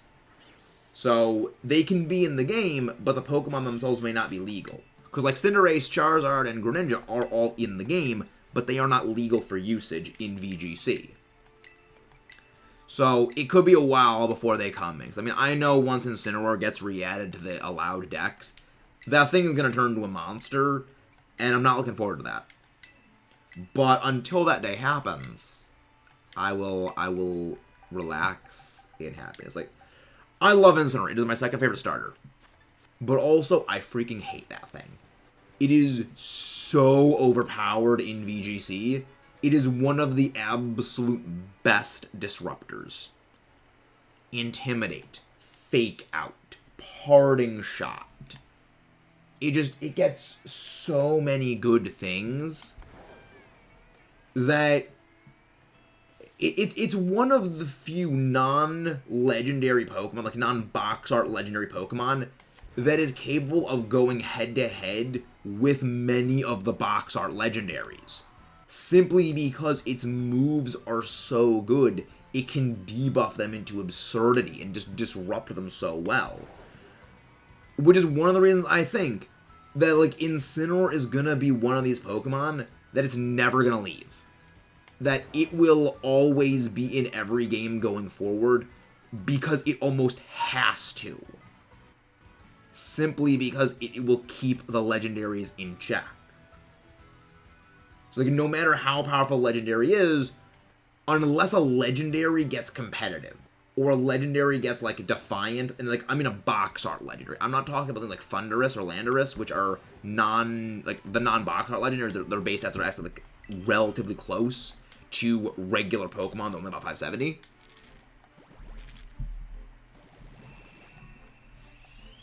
No, I don't think it's going to be legal. I don't think it's just going to be until Home comes out. Because you got to remember that they allowed certain things to come back in, but they had to be breedable in-game. I don't think they're going to be legal until the DLCs come. But I could be wrong. My hope is they won't be legal until that they will not be legal until the DLCs come. But most of that's just because, like, I just don't want to deal with things like Cinderace again. But then again, without access to the original Libero and without access to coaching, I don't think Cinderace is going to be a problem anymore. Yeah, now it can't go for, oh, I'm going to use Libero, become a fighting type. Oh, you're going to go use a psychic move on me? Ha! Sucker Punch. Yeah, I'm glad it can't do that anymore. Though, if they do release Greninja's Battle Bond ability and have that be legal for VGC, I see a number of potential problems that will pop up. I've actually, like, scripted out and I'm working on an entire video all about how if they release Battle Bond Greninja and make Battle Bond Greninja legal for VGC, that thing will completely break VGC. Like, there will be very few Pokemon capable of, like, really, like, dealing with it. Because when we use Pokemon and we want to counter certain things, we go for what is the damage option. We don't go for the disrupt option. No, we do not need old Cinderace back.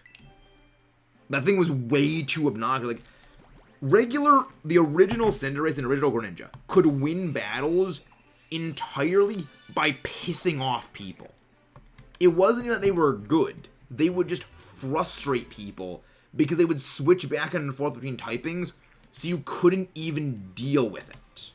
It's like, oh, I'm just gonna switch between typings, so you can't basically counter my typing.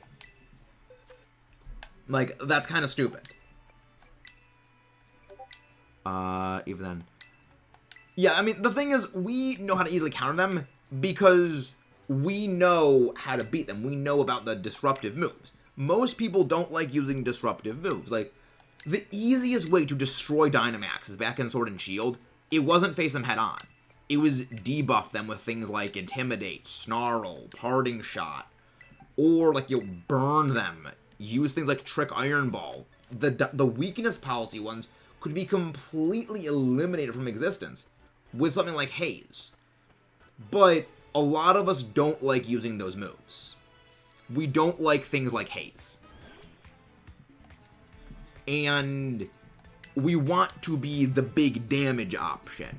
So we fight things like Dynamaxes with pure brute force, which will in the end inevitably be a failure because they just simply will outpower us. But when you bring in like the status move and the disruption tech against them, they completely crumple into nothing. It isn't that they were too strong, it was just that we don't like playing the way that is capable of dealing with them. I use Fleeing Choice Backs to lock them in. Choice Backs didn't work on things like Dynamaxes, but the other thing is, for something like Greninja uses special attacks. So giving it a Choice Specs will only make it more powerful. Because then it's just going to be hitting you even harder. That's why the way of being it, just Haze. You just use like Haze Murkrow, gone.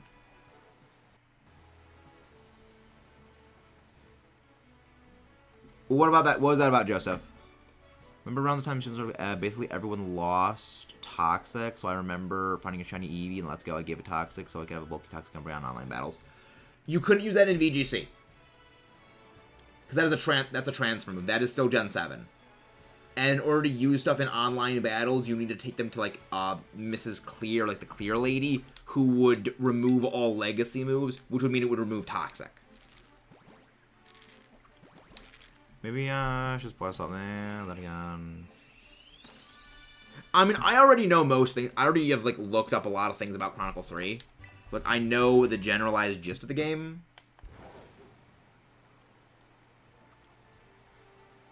I'm very glad that things lost Toxic. That was an annoying move. I don't miss Stallfests. Which is weird that, like, you see things like fricking... What's its face? A Selgor still kept Toxic. Well, not again, it kept Toxic spikes like it was attack use. Like, that kind of makes sense. But it's like, yeah, no more Toxic Ferrothorn. No more, like, Toxic everything. I'm so glad that, like, everything lost Toxic. Yeah, I don't really play VGC rank, so online battles. Just online battles. Ah! Makes sense. Yeah, honestly, I'm glad Toxic is gone. It was one of the most annoying things in the world.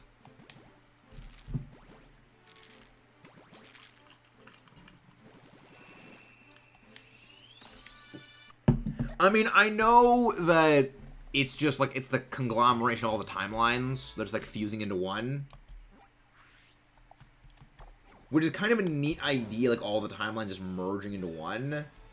But also, kind of want to leave it alone. Toxic was great. I'm heartbroken what happened. I'm not. It was annoying. It was an annoying, broken move that needed to go away. Like, Toxic is one of the reasons I just don't play singles. I do not enjoy the Hazard Stallfest that is singles. Because, like, oh, I'm just going to use Toxic on you. Then I'm going to make you switch out over and over again with entry hazards, so that way you just keep getting damaged by everything. The game at that point doesn't become a game of strategy. It becomes a game where you're fighting the clock. And that's kind of the same thing. Personally, I'd rather take Toxic all over Murkrow than go strat. Well, the thing is, Murkrow's easy to get rid of. It's very easy to eliminate Murkrow. If you get rid of the Murkrow, the entire thing falls apart, which is the reason why it kind of goes back to my thing that I said before about, like, we like to go for the power option.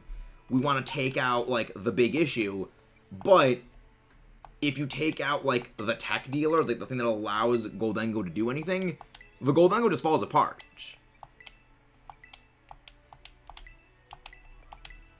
Like, I do like that Generation 8 and Generation 9 have been removing the move pool bloat. Because so many Pokemon have these insane movesets that have been building for, like, you know, 9 gens at this point. Like, the only reason why things like Rhydon and stuff get active moves like Surf is that they just really didn't give a shit back in Gen 1. So then they kept those insane moves going forward. It's why you get things like in Gen 8, Marowak and Alolan Marowak still learn moves like Ice Beam. It's because they never really thought, like, oh, maybe these moves don't really make sense. And a lot of them have capped those insane move pools.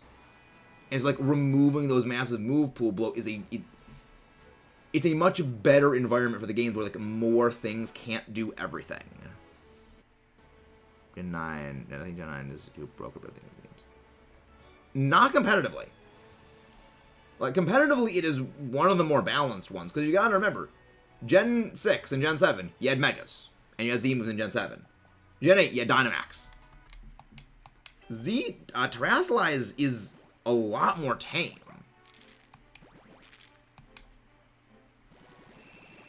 Queuing into multi-battles with a friend is so much easier in the game, but I still wish there was a straight battle queue with friend option and multi-battles instead of just getting lucky.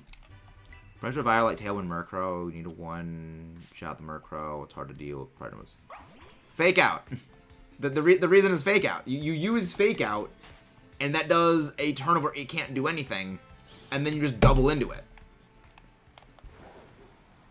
Because the turn on the Murkrow is setting up things like Tailwind.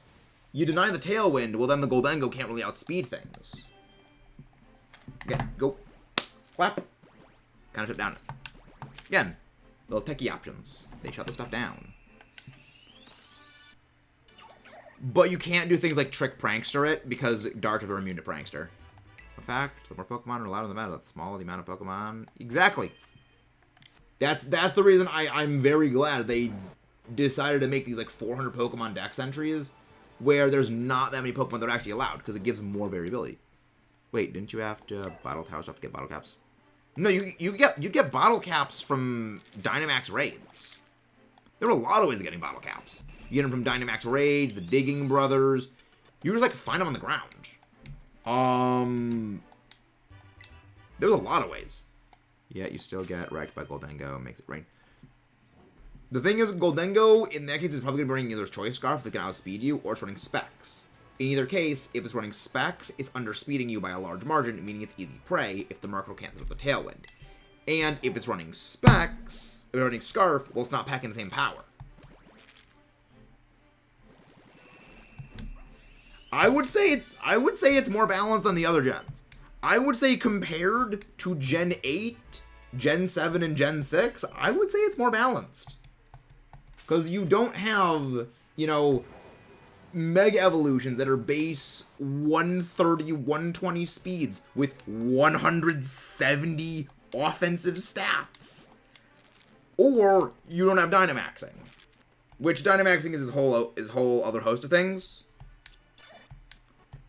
When you compare that to, like, Terrasilizing, I think it's more balanced just because, like, it doesn't have those insane stats being thrown around.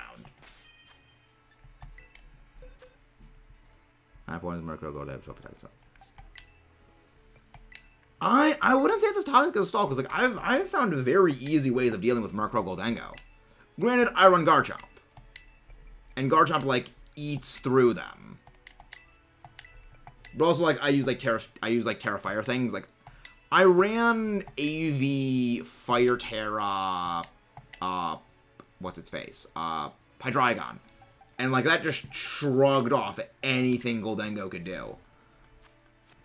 Where are the EV battles? They are found in Chansey Supply. The one I go to is Mezagoza.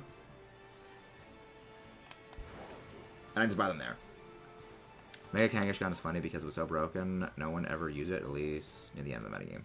Well, the thing is, people found ways of beating Mega Kanga. And at that point, the meta became too hostile for Mega Kang.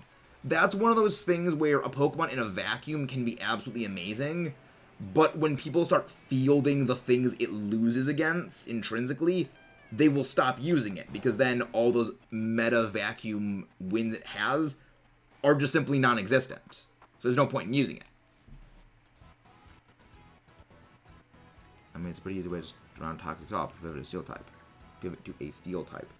The issue with Steel types really came into, like, the Steel types that existed.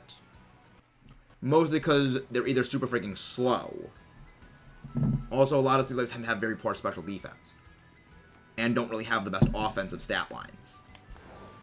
Because the others that do have the good offensive stat lines are like Lucario, who is glass.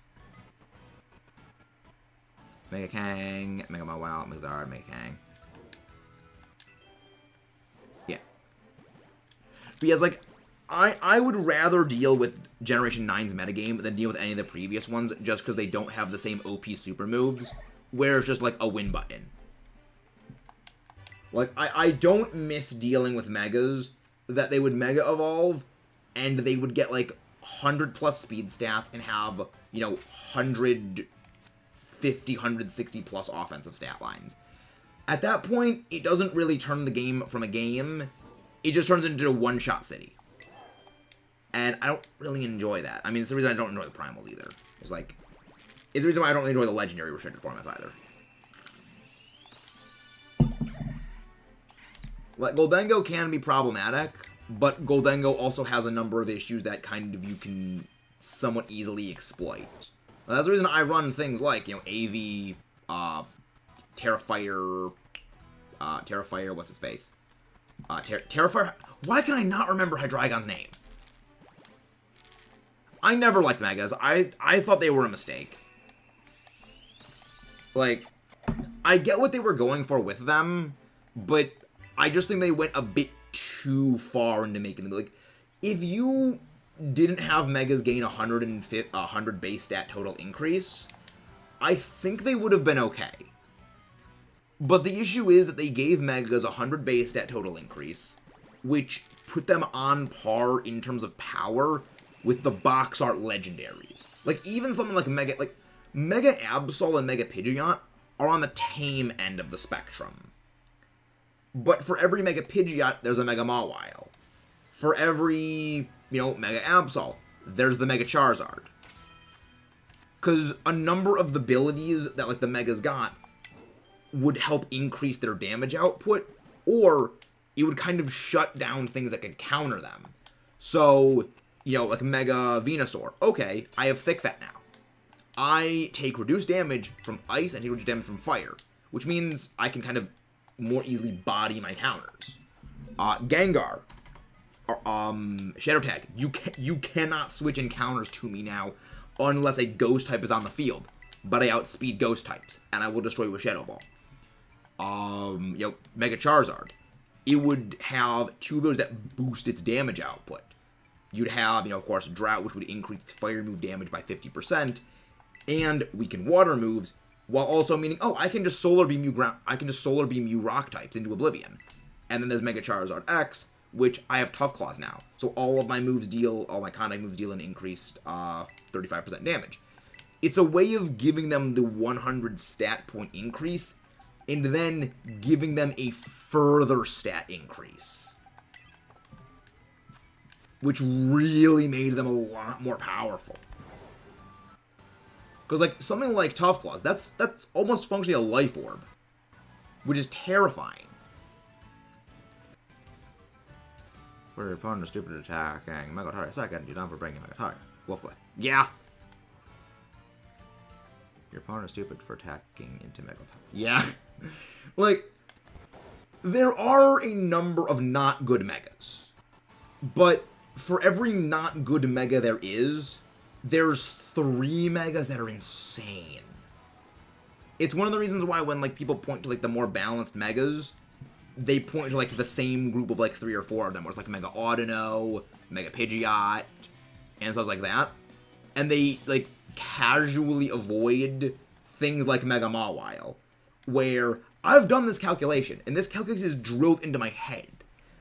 If you calculate out Mega Mawile's effective attack stat because of huge power, it gains an attack stat of 257.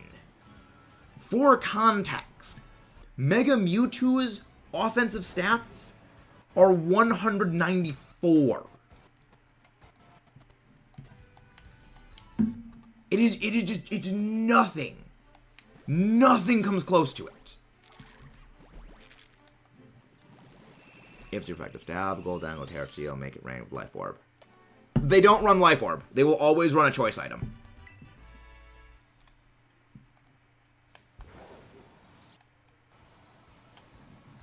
They will always run a choice item. Mega Camerupt, Trick Room seems fun, yeah.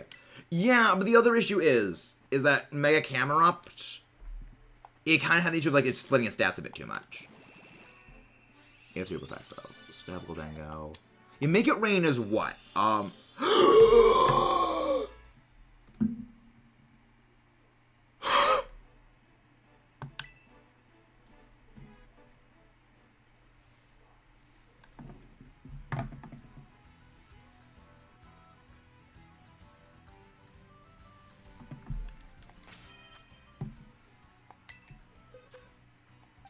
We got it.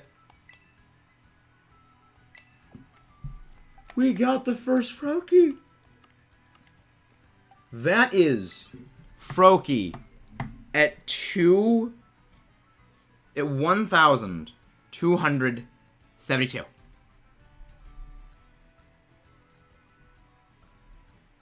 Wait, why is this thing not outputting? Did that not save it? Did that not save? Okay, it saved it. Okay, so it did. Okay, it saved it. Okay, it saved it. Okay, good.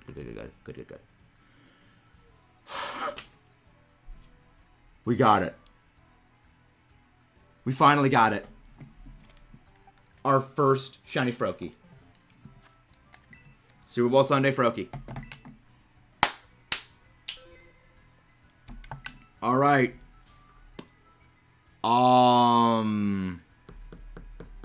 No, I'm not gonna pull a brand. I've already saved. I have already saved. The Froakie is not going away. You will not delete the Froakie. Alright, in that case, let's change out this to our Frogadier. Where's Frogadier? Frogadier. You are going to move you.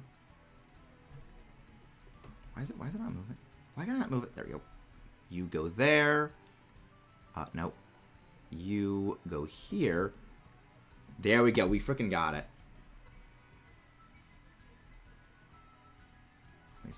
There's so many freaking counters. There we go. We'll zero that out. Freaking got the Froakie. After freaking over double odds, Froakie becoming our worst ever Masuda hunt. It's done. It's over. For now. Hey, we're getting raided by a Dorky! Hey, Dorky. Sanji, how are you guys doing? Thank you very much for getting the link. We gotta make an Dorky command. We need to make an Dorky command. Brandon release, I'm saving you. I saved like 3 times, dude. I saved like, it's saved. The game is saved. Okay, we got it. Welcome into Dorky. I heard about the Metroid stuff was going a bit buggy. Hope the rest of the thing was not bad. But thank you very much for coming in. If you guys haven't done so, please don't forget to leave a like and subscribe. And also send some love over to a Dorky. Did things kind of go better as the stream went on? How you doing, Roost? How you doing? I gotta make an Dorky command later. I'll bring in a few more eggs. We just got our shiny Froakie. Our longest ever Masuda hunt is finally over. But we have still got to get the other 2. It cannot have a mark. Any Pokemon that get out of eggs cannot be marked. Metroid Prime, it drains me. I am not... I fixed it. Make sure you look everywhere. Wait, fix what? I fixed it, but made sure you look. Make sure... Oh, I fixed it. Okay, make sure... Okay, thank you. I will note that for when I get to playing it. Yeah, I freaking love Metroid. I'm kind of hoping that's, like, early release buggy issues, and that by the time I get to playing it, it will be fixed. That does not bode well for our hero. But I gotta play Metroid Prime because I gotta play the game for my girl Samus. I am ashamed of myself for having not played a Metroid game until a little over a year ago. Because it's like, I love the Aliens franchise. And it is literally inspired by the Aliens franchise. A lot of backtracking. You got your first Froakie 96 eggs. Oh. I mean, every single one of our Masuda hunts have been drastically under odds of Dorky, aside from Froakie. We got Frigibax with no Shiny Charm in 16 eggs. Everything else was under odds in the Scarlet Violet. So, like, game was going RNG Whiplash on our face. But we got it eventually. If you got my luck, you'll get another Froakie in 52. I hope. Well, the thing is, I need Froakie. I need Frogadier. So it's like, I hope I get it that quickly. Shut up, Medkip. Don't even joke about that. Don't you even freaking joke about this Chucklehead taking over 2k eggs. Don't you even joke.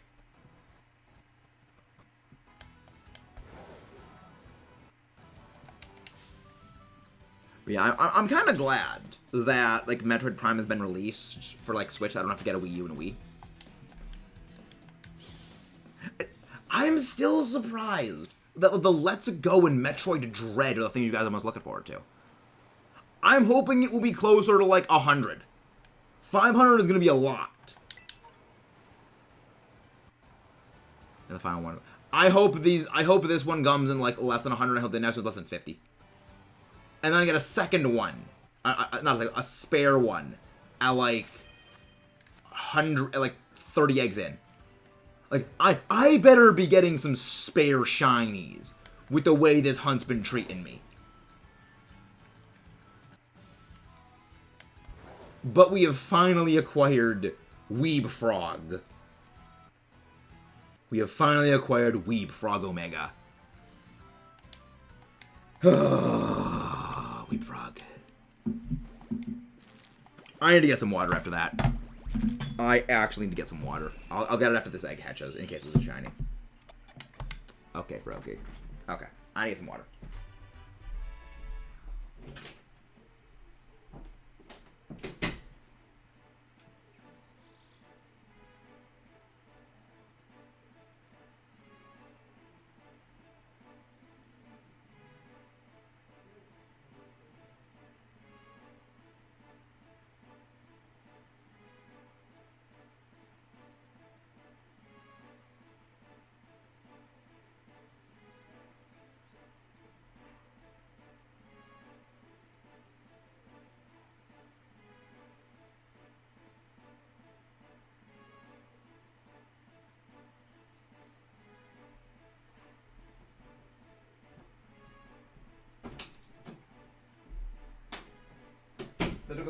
That took about 15 seconds longer than necessary. I was briefly distracted by a corgi that was on TV. Apparently there's this thing called, like, the Puppy Bowl, and there's a corgi in it. And I have a weakness for corgis because they are adorable. And corgi just got a korg. Alright, first 5 eggs of our Frogadier hunt. Also, want to get the full line, but I'm probably going to go back to Froakie as my Masuda hunt. Yeah. Like, I want to get this Froakie done quickly because want to get Froakie done before the next, like, raid boss comes out. And the next raid boss, I'm also going to do Masuda hunting. But, like, we got Cinderace pretty quick. I still got to go do Charizard as well. And I'm going to need to hunt, you know, for the next one. So, what is everyone's thoughts for what, like, the next level 7 raid boss is going to be? Because I am thinking I've been convinced by the Decidueye people that it's going to be Decidueye. I'm like, I was a little skeptical if it was like, no, I could see Decidueye. Because my thought was, okay, they're probably going to do, like, Ghost Delphox. I was like, no, that doesn't make sense. But yeah, I think that Decidueye could be the next one. Maybe, like, Hisuian Decidueye Ghost? It would be interesting. But we don't know yet. I don't think it's going to be on the Galar starter. Because I'm thinking it's going to be a Hisuian, like one of the Hisuian thingies. I would like Swampert. The funny thing is that I would only need to hunt for two things of the Swampert family. Because I already have a shiny Swampert in my sword my shield version, not my sword version. And I'd only need to go for Martom and Mudkip. Keep. Like, the thing is, I hope Inteleon comes back, but for a very different reason. Because I really, really want to start making, like, freaking doubles pledge teams. Because what we need is we need a good special attacking water starter that isn't Greninja. Because I don't like Greninja. And we need, like, we have a good special attacking fire type starter, and that is, like, Charizard in the game. But I'm really hoping what we get is we get, like, Hisuian Typhlosion. Because in a draft league I've been doing with one of my friends, like, we've been pulling out all kinds of insane shenanigans with the pledge moves. And I'm just like, I really want to get a good water starter that's going to be viable for VGC tactics. So that way I can use it. Because there's all kinds of just these bizarre interactions that the pledge moves have. And it's just really, really interesting. Because the way that the pledge moves work is like they call one another. So you need a fast pledge move user, and then you want like a slower pledge move user.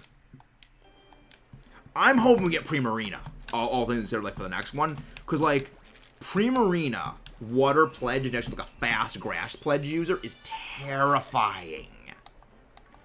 Because a friend and I, we were tooling around with the pledge moves, and the way it works is, so say I have a grass pledge starter, and my grass pledge starter uses grass pledge. That will, even if like, my Primarina and is using Water Pledge is the slowest thing on the field, it will move right after the Grass Pledge user. And then, the Primarina will use a base 150 Grass Power attack. But, that move also receives same type attack bonus. So essentially, Primarina is using a stab grass move, and that grass move is 150 base power before the stab. So it's functionally like 225 base power. And it's kind of terrifying what the thing can do. The Chansey supply shop in Mezagoza is the one I always go to. It is right around... It's right here. So basically, if you go to the academy and head straight south at the little bump out where those two things are, if you're going down, you're going to want to go to your left. And then there will be the Chansey supply store. It'll be on, like, that bar. Recommend going. That's where I always go. Level 10 Mewtwo raids done. If they bring out level 10 Mewtwo raids, they better be given some good damn rewards for that. Like, they better be giving out, like, frickin' apricorn balls with that shit. Because so far, these raid rewards have been super underwhelming. Like, the raid rewards really are more just, okay, you're getting a Pokemon. It's more than just, it's really more about the Pokemon itself rather than the actual, like, Terra Shards. Well, it's about the Terra Shards and the Pokemon itself rather than, like, the actual thing. Which I'm really kind of annoyed about because that was a great thing about the raids back in Sword and Shield. With, like, you got some absolutely amazing raid rewards. Like, you had the frickin' Urshifu with all the apricorns. You had ability capsules with Mewtwo. There's all kinds of great stuff, and they just, nope. Nope, nothing useful here. Ignore the level cap, level 150. Oh my god. No, they'll probably just give it like 45 times health at that point or something like that. They'll just give us some absurdly stupid health.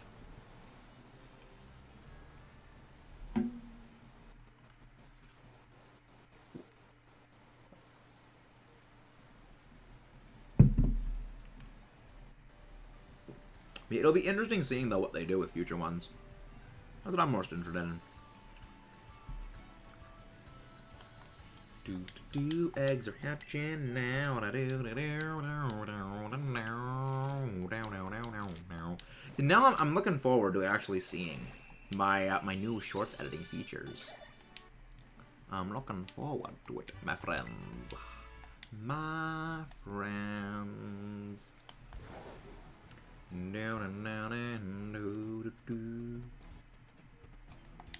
gonna be interesting. But yeah, like I'm wondering though, what will they even give for that? 'Cause they've done Modest, they've done Adamant, they've done Carbos, giving ones. I think what they're gonna do is they're gonna continue. They're gonna do Terra raids of every single stat boost. And then they're going to start working on, like, the other typings. Because I think what they're going to do is they're going to do a crap... Because you can easily cap out 999 Terra Shards if you grind out enough of these Greninja raids. And I think this is their way of giving everyone a ridiculous number. Like, I think them having these Terra raid events that give out a just crap ton of Terra Shards is their way of compensating for them realizing that the Terra type change cap is kind of stupidly high. Like, 50 Terra Shards for a single Terra type rechange is excessive. Yeah, it's a bit much.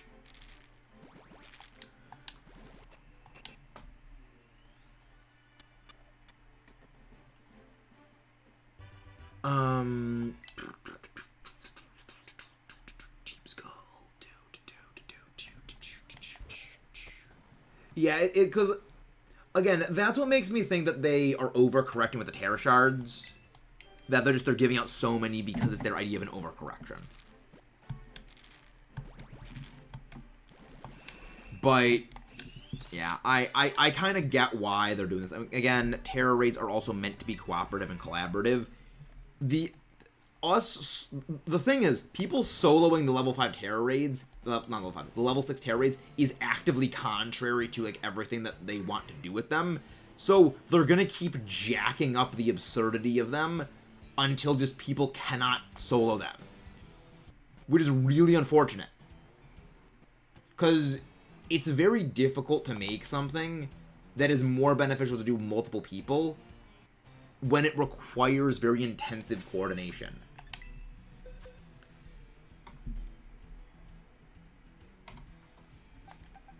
You know, it's like it's a clever idea. The problem is, it's just way too much coordination needs to be going into them. Teams go. But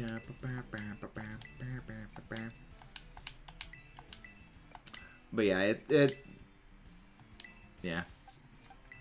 it all depends really. It's gonna be a thing in the future though. But I'm glad that we finally got the Froakie shiny. That's gonna be for Greninja, the Weeb Froggle.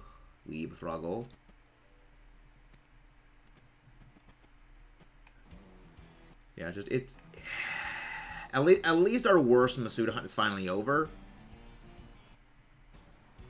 So that's at least helpful. I need to wonder though, what am I gonna turn its Terra type to? Because I honestly might not run it with Protean competitively if I ever like do use a Greninja for competitive.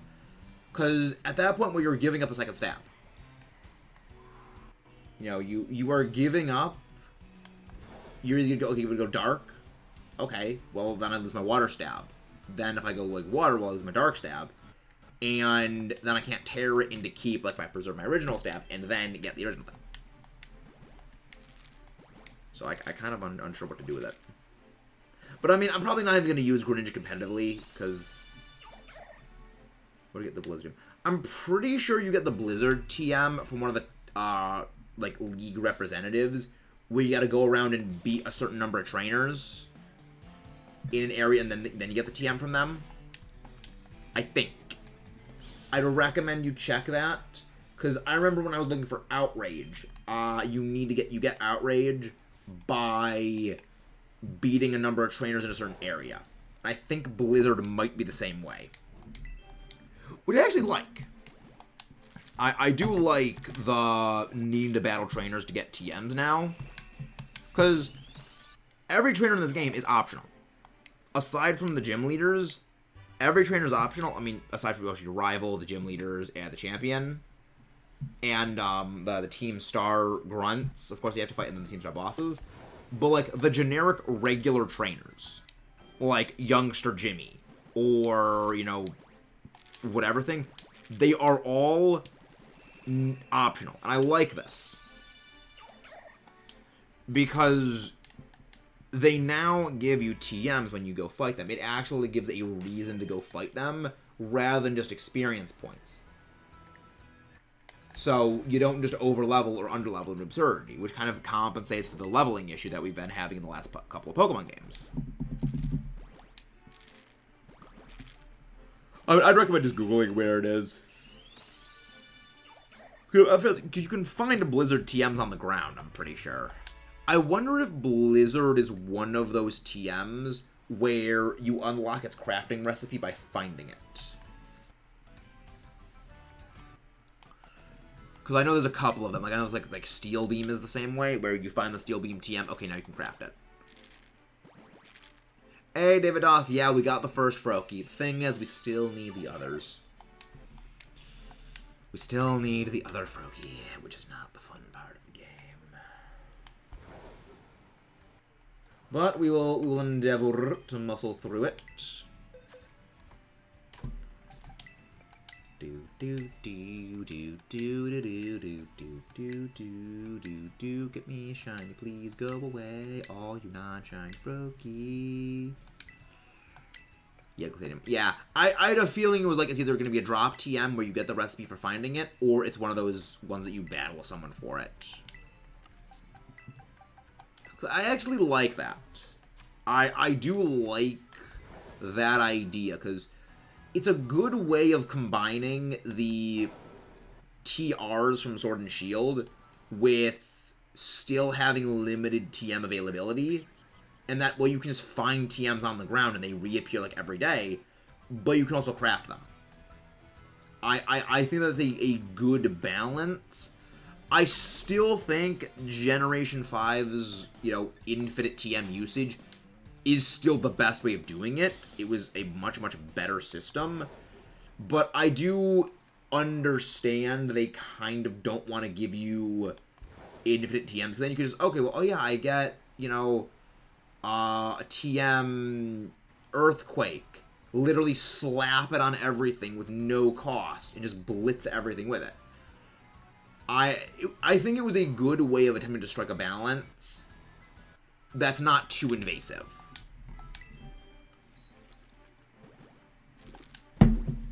I think, at least.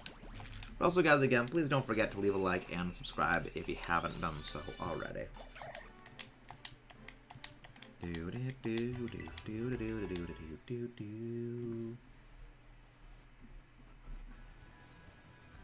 But yeah, I'm looking forward to, I like TRs in Sword and Shield. Moves like Protect are nice.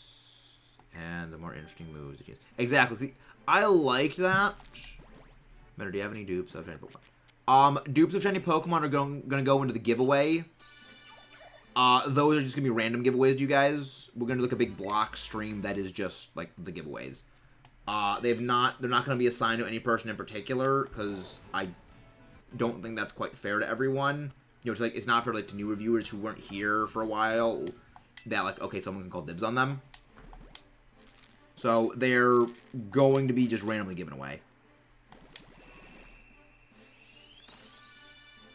But yeah, we have at this point, I think, 22 duplicate shinies that are going to go into the giveaway. Maybe 23 or 24 at this point.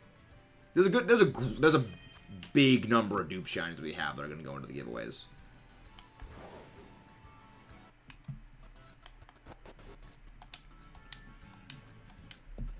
But yeah, it's going to be interesting. It's going to be very interesting.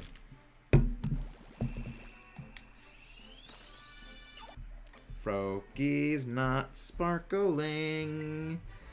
If it doesn't sparkle, it's going to go croaky. Croaky Froakie, I don't tolerate you. I think I'm set on getting the rest of my shinies for myself, unless the version exclusive will probably never even enter. Well, the thing is, it's just going to be, okay, we're going to go into the thing, and it's just going to be, okay, here's the link code. First way to get the link code is there. Because I'm actually going to change up the link code for all of the trades, so it's not going to be, someone can't just, like, camp the link code. Because they'll be changed for every one of them. And a person who gets, like, 2 people in a row or something like that is going to go, you know, obviously we're not going to trade the person back to back. Yes, Wednesdays are our Breath of the Wild streams. Which we may actually be doing more frequent Breath of the Wild streams with the run-up to Tears of the Kingdom. Because I have a feeling, a lot like with Metroid getting a re-release with Metroid Prime, that there is going to be a bit more traffic when it comes to Breath of the Wild, like Legend of Zelda things in general. So I'm going to be trying to hit those a bit more aggressively now. Yeah, it's all part of my 7-step plan to take over the world. The max of 7-step plan to take over the world. With step 7 being to win at Worlds and VGC. A bit out there, but it's part of the plan. Are they doing anything else in Breath of the Wild? No. Probably not. I mean, I haven't really thought about that much yet, because, I mean, the thing is, when we 100% the game, that will be doing everything. We will have beaten all of the shrines. We've beaten all the shrines. We've collected all the Korok seeds. We've beaten all the bosses. We've done all the side quests. There really isn't anything kind of left to do. Aside from, like, Master Mode. But even then, Master Mode, I'm not sure we're actually going to do, like, a Master Mode thing for a while. That... You know, I don't want to be, like, hitting Breath of the Wild and, like, immediately go into, you know, Tears of the Kingdom. It's a bit up in the air. I don't know how far percentage-wise I am. I've beaten all the shrines. I have beaten a third of all of the side quests. I've done all the shrine quests. So, I would say... Yeah, I've also done a third of the Korok. I've done, like, more than a third of the Korok seed. So, I would say I'm probably a solid 50% done with the game. But the other thing is that, you know, that's a 50% thing when 70% of the entire game is Korok seeds. So, just that number isn't exactly a good application there, yeah. Like, we're pretty far into the game. We have most of it done. I mean, one of the reasons that honestly took us so long to do everything is the Divine Beasts took so long to go do, and they account for, like, not even a single percentage of the game's completion time. Because, you know, there's like, you know, in total, all 4 of them are probably like 2% of the game's completion.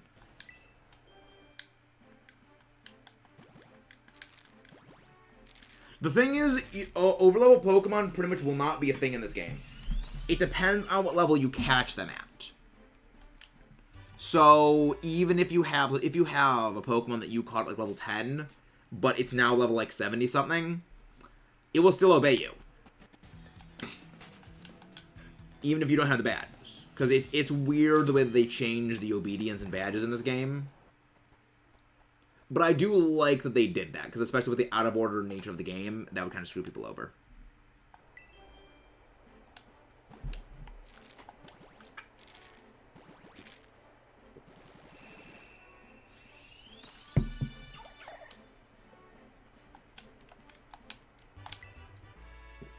Thank you very much, Aiden. Have a good day. Thank you very much for stopping in. Yeah, I'm not really sure how much longer we're actually gonna be live for, because I'm not sure if we're gonna like hatch the rest of these eggs. I think we're probably gonna end off. I think we'll probably finish off this box. Nice, 4 shiny Hydreigon. Fun. Do you mean like 4 shinies of the Hydreigon family, or like you have 4 Hydreigon that are shiny? I'd recommend looking up like a map of where they all are, because that's what I honestly did when it came to me collecting my my Outrage TM. Was I just looked up, okay, where's a map for all of these guys? I'm not dealing with this.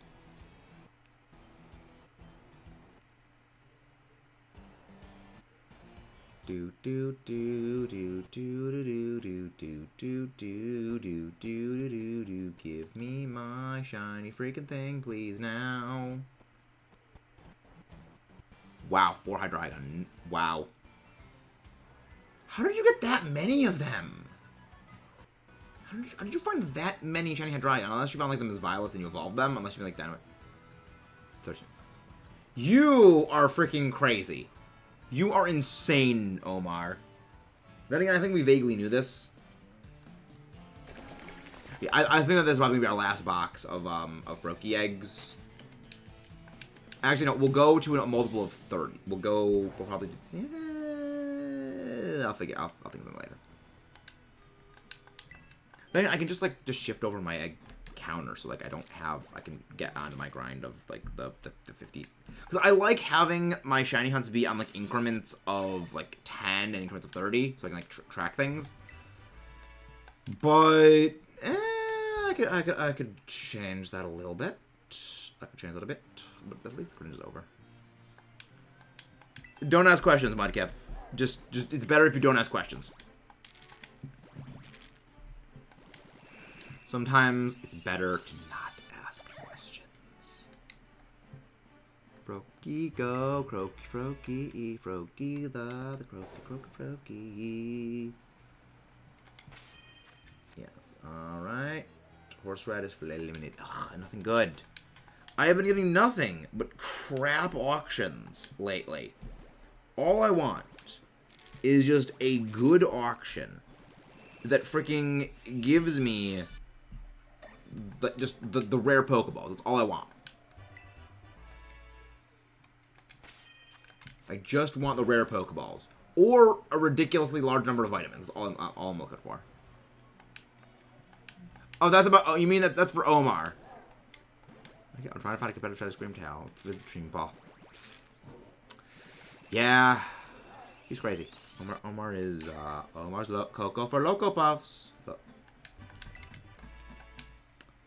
Give me shiny, please. And that's gonna be 35. But yeah, we're making progress. We're making significant gains. Making gains.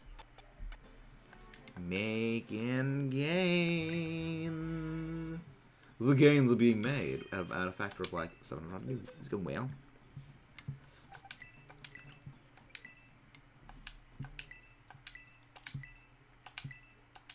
Yeah, honestly, there's a part of me that wanted to go for, like, Roaring Moon and a Beast Ball or something like that. But if I do that, I'll probably hunt that, like, off-stream at some point. That's gonna be an off-stream hunt. If I'm ever hunting for anything like a Trick Room version of something, that will likely be an off-stream hunt. Unless we, like, finish everything. Oh, we already have a shiny Gyarados. I don't need you. Gyarados. I like Gyarados. Nope, it's not shiny. Yeah, I'm going to be needing to look for a 0 speed Palossand.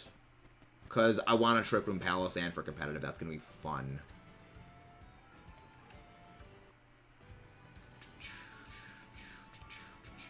It's kind of funny, though. For as much as I'm not a fan of Greninja, it actually was, like, super integral for a Palossand strategy I'm very fond of. And that is the weakness policy water compaction Palossand strats. Where you have... Well, then again, it wasn't really Greninja that used it. It was... Smeargle. Mudkip, here's another great new VGC player 1 with a shiny Screamtail. Was it Tack Screamtail? Was it like Disruption, Tack, Noble, Roar, Fake Tears, Trick Room Screamtail? Because, like, it's got a freaking hell of a Tack kit. It's kind of bonkers what it's... I mean, then again, it's meant to be like a slow, bulky thing. It's like, it's gonna be interesting. It's gonna be a fascinating thing to see what it does.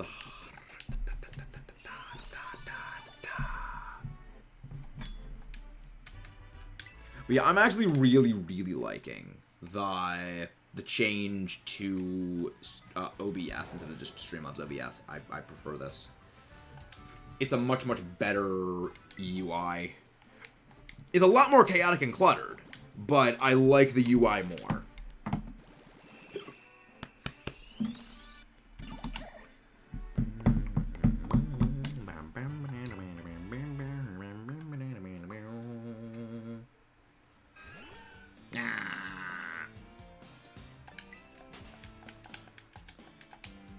Yeah, you're not shiny.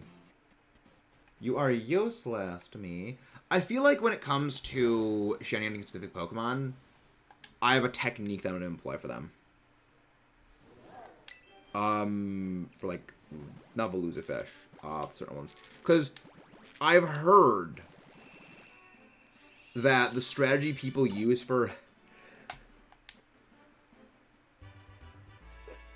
Okay, I almost sneezed. I didn't sneeze. I've heard, like, the technique that people use for shiny hunting things like Dynamo, which are very hard to spot and just annoying to find. The way that they hunt them is they will KO... Wait! Wait! I think I see a shiny Goomy. I think I see a shiny Goomy. I think that Goomy might be sparkly. Let me check. Come on. That Goomy looks a little bit off-colored. That is a shiny Goomy! Let's freaking go!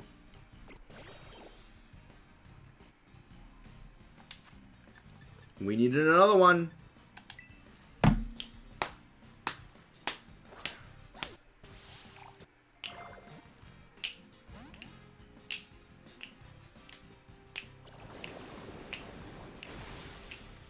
Let's freaking go, people!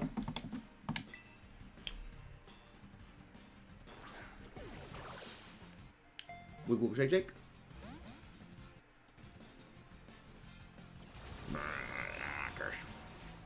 The thing is, it doesn't know how KO move. We're fine. So, we got 2 Kalos shinies today, now that I think about it. We got the Goomy, and we got the Froakie. Wiggle, shake, shake. That's a catch. Delightful. Delightful.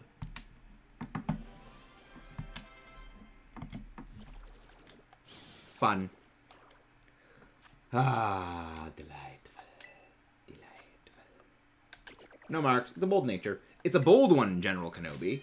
And the thing is, I was even talking earlier about how I would need to hunt down more members of the Goomy family.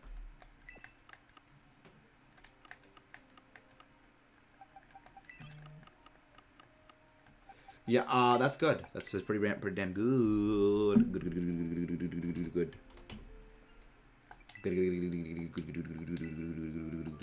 Good. We're making progress. We're making gains. Gains have been absolutely made today. I'm happy about that. But yeah, tonight I do a little bit of draft league planning, doing a little bit of competitive mindset, grind set planning, and I'm glad I came to Lake Castleroya. I like this place. Like, the thing is, it's funny how I said, like, yeah, I don't need to come to, like, Lake Castleroya ever again for shiny hunting. And I kind of don't. But, I mean, I'm glad in this instance I came to Lake Castleroya.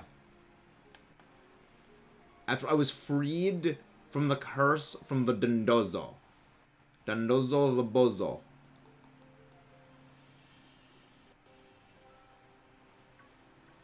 But yeah, it's like Shiny Gumi, it stands out pretty heavily. Blood Brothers update, do man. I don't think we're gonna get mass releasing. I think that they'll do that in I mean, that's what home is gonna be for. Cause I'm okay with it. I'm okay with the mass releasing being in home. But I can definitely see why. But I just don't think mass releasing is gonna be in a game, like a mainline game. Like Legends, it made sense. Because Legends and Let's Go both had mass releasing, but the entire point of both Let's Go and the entire point of Legends was just literally catch game simulator. Each player that used Screamtail has the moves Play Rough, Disable, Protect, and Perish song. Interesting. So it's a tech one. Yeah, I mean, you're never going to run a Pokemon with a full tech set. You never run a full tech set on a Pokemon, even if it's like a support bin like Indeedee. You will still run a move like Psychic on it, because that way if it gets like taunted or something, it will still be able to at least do a little bit of damage. So it gives them something to do in the event like they're taunted or something. So I guess that makes sense. Fascinating. I look forward. Hey, JJ Brand, how you doing? Thank you very much. We actually just caught a Shiny Gumi. No sandwich. And we got a Shiny Froakie earlier in the stream. So welcome in. Thank you very much, JJ Brandon. Thank you very much for that. The thing is, we're actually kind of going to be ending off in a little bit. Because we got our Shiny Froakie. We got our first Shiny Froakie. We still need 2 more. And I need to like restock and reorganize stuff. But yeah, well, I got 50 move coins from a normal one. Yes. All of the Gimme Ghoul that are in the chests on the top of the towers, or just like the chest in general, they will give more. I believe the early ones, like the early game ones, like the closer to like the starting area you are, they will give less. I believe they give like 20 to 30. And then you get to the ones around like Lake Casseroya and like the northmost ones, they give out like 50 to 60. So yeah, it's they very much understood how like later in the game you're gonna be getting them. Yeah, it was very, very good. It was a very, very good haul today. Yeah, it was a stray one without it. Oh, those must be rare then if they give you that many. Okay. Interesting. I guess there's a low chance of them giving out more than one. So I've never gotten that. Yeah, it could just be like a random thing. That's pretty awesome. But yeah, we are gonna go. I'm actually gonna start looking for a raid target right now, as we head our way over to Glaciadio Mountain. Like, I love how I think we've found at this point probably 12 shinies while shiny hunting Froakie. So this absolute shoe it's helped us in that we've gotten more shinies because of it, but also it's just kind of annoying that we haven't actually gotten this for all the shinies we've actually been hunting for at this point. But at least it's okay.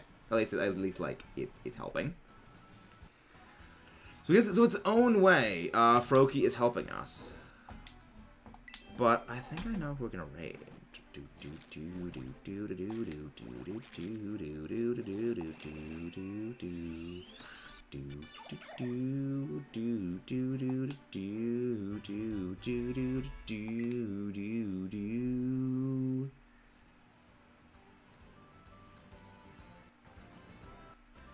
Ooh,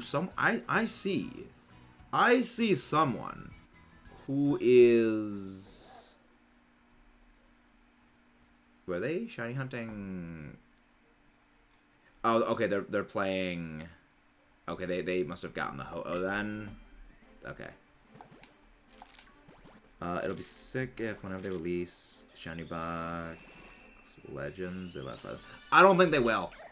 Because the thing is, the legendary Pokemon they're able to ride in this game cannot be deposited from your party.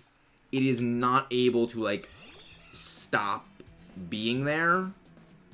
So, I don't think they will make it rideable. It will be neat if they do, but I don't see it happening. Mostly because the way it's specifically coded. Like, you cannot deposit this Miraidon or Koraidon. So, it's weird. Like, they coded it weirdly. I'm not a fan that they did it that way. Because I wish you could swap between them. Like, I would honestly prefer to leave the one you catch in Area 0 stuck in this game for all eternity. Because that is the one that killed the Professor Giga Chad. But I get why they make it catchable. Because they do need to make the one in this game catchable, so that way, when you, like, the future games, you can transfer them into future games. It's a bit of a weird workaround. But, yeah. It'd be nice, but I understand the limitations of why. It's like, for the same reason why, like, we're probably never going to get the ability to swap the Pokeballs your Pokemon are in. But it's unfortunate. Alright. No, not 5,000. Not 500. Just 50. Alright. It's gonna be our... why is the freaking... Why is it just slowly pivoting like that? Nope. It is not shiny. Alright. Well, that is all there is for today. This was great. We made significant progress in our shiny decks with the addition of one Froakie, breaking the curse, getting another phase on Goomy, and now we're gonna go and give a raid to the one, the only, Mr. Triviality, who is presently doing the Weeb Frog raids.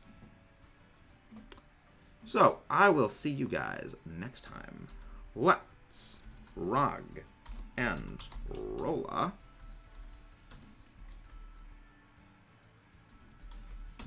I will see you guys then.